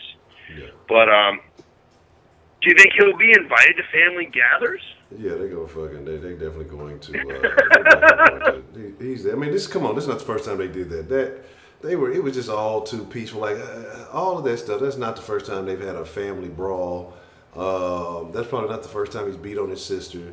Probably not the first time he's probably tried to beat up his sister's boyfriend. That's not the first time he's beat up his own chick. Like he was all defending her 1 second. He's walking back towards his family one way, then he beats her back up down the walkway the way they just came from. Have you seen the way that he swings? He's like, I'm not talking. He swings like a bitch, dude. That's how I know I would knock this one. He looks like he'd be a good fighter, but he's not, bro. He's a big fucking like I guarantee you, I could knock his fucking bitch ass out, bro. Like he don't know how to fight. He just looks like he's thugged out, but he's not. He would fall hard. Anyways, Honcho, I'm gonna let you go, man. I don't want to be got questions or anything, man. I don't want to be because I know you're trying to take a nap ski. Yeah, no, that's all I got, man.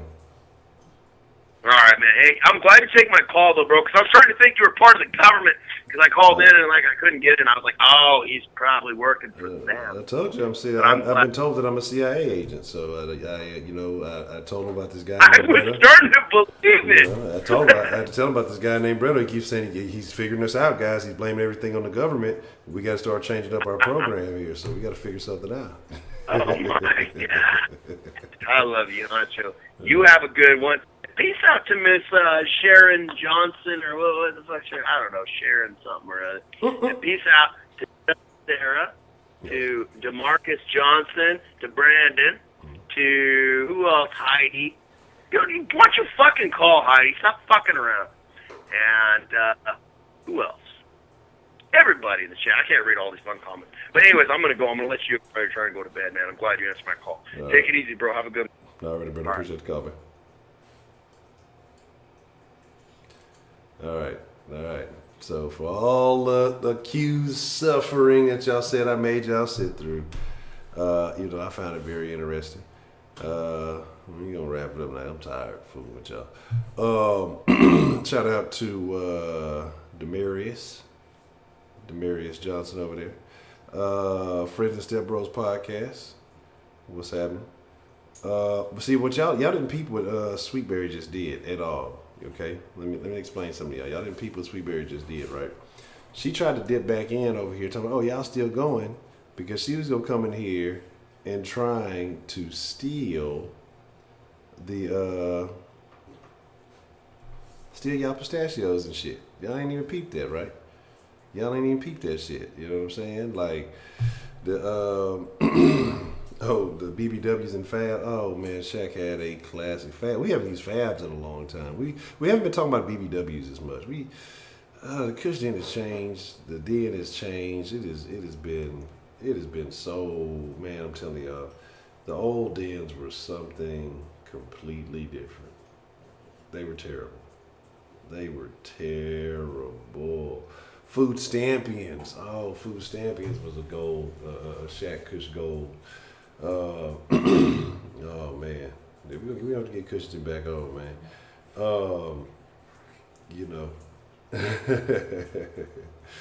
Already. You change? No, don't change the picture. I like that picture. I'm quite fond of that picture. I'm gonna be honest, female pimp, you add absolutely nothing to the channel but a bunch of bad spelling. If we were to have a spelling bee in the den, female pimp would be the first one out, and she wouldn't even be in it. That's how bad she'd do. But with that being said, I fucks with y'all, man. I appreciate y'all. Let's get the proper manual outro, and then I'm gonna call it a Rapsky, man. Shout out to Culture, man. I appreciate that. I don't know if I give him a shout out again on the stream. At Honcho HTX, you want to follow my personal social medias, Instagram, Twitter. I post random stuff there on occasion. If you like occasional random stuff, give me a follow there. And let me know, like I say, if you don't have like your main picture or anything on your Instagram, let me know, and I definitely will follow you back. Just let me know who you are, and then I'll follow back on my main stuff, just not on my den one. Like the video so that the YouTube world overlords know that y'all actually enjoy the content. Subscribe to the channel if you're just looking. We do this live every night, 10 p.m. Central Time, 7 days a week. Monday through Friday, at 1 p.m. Central, 5 days a week.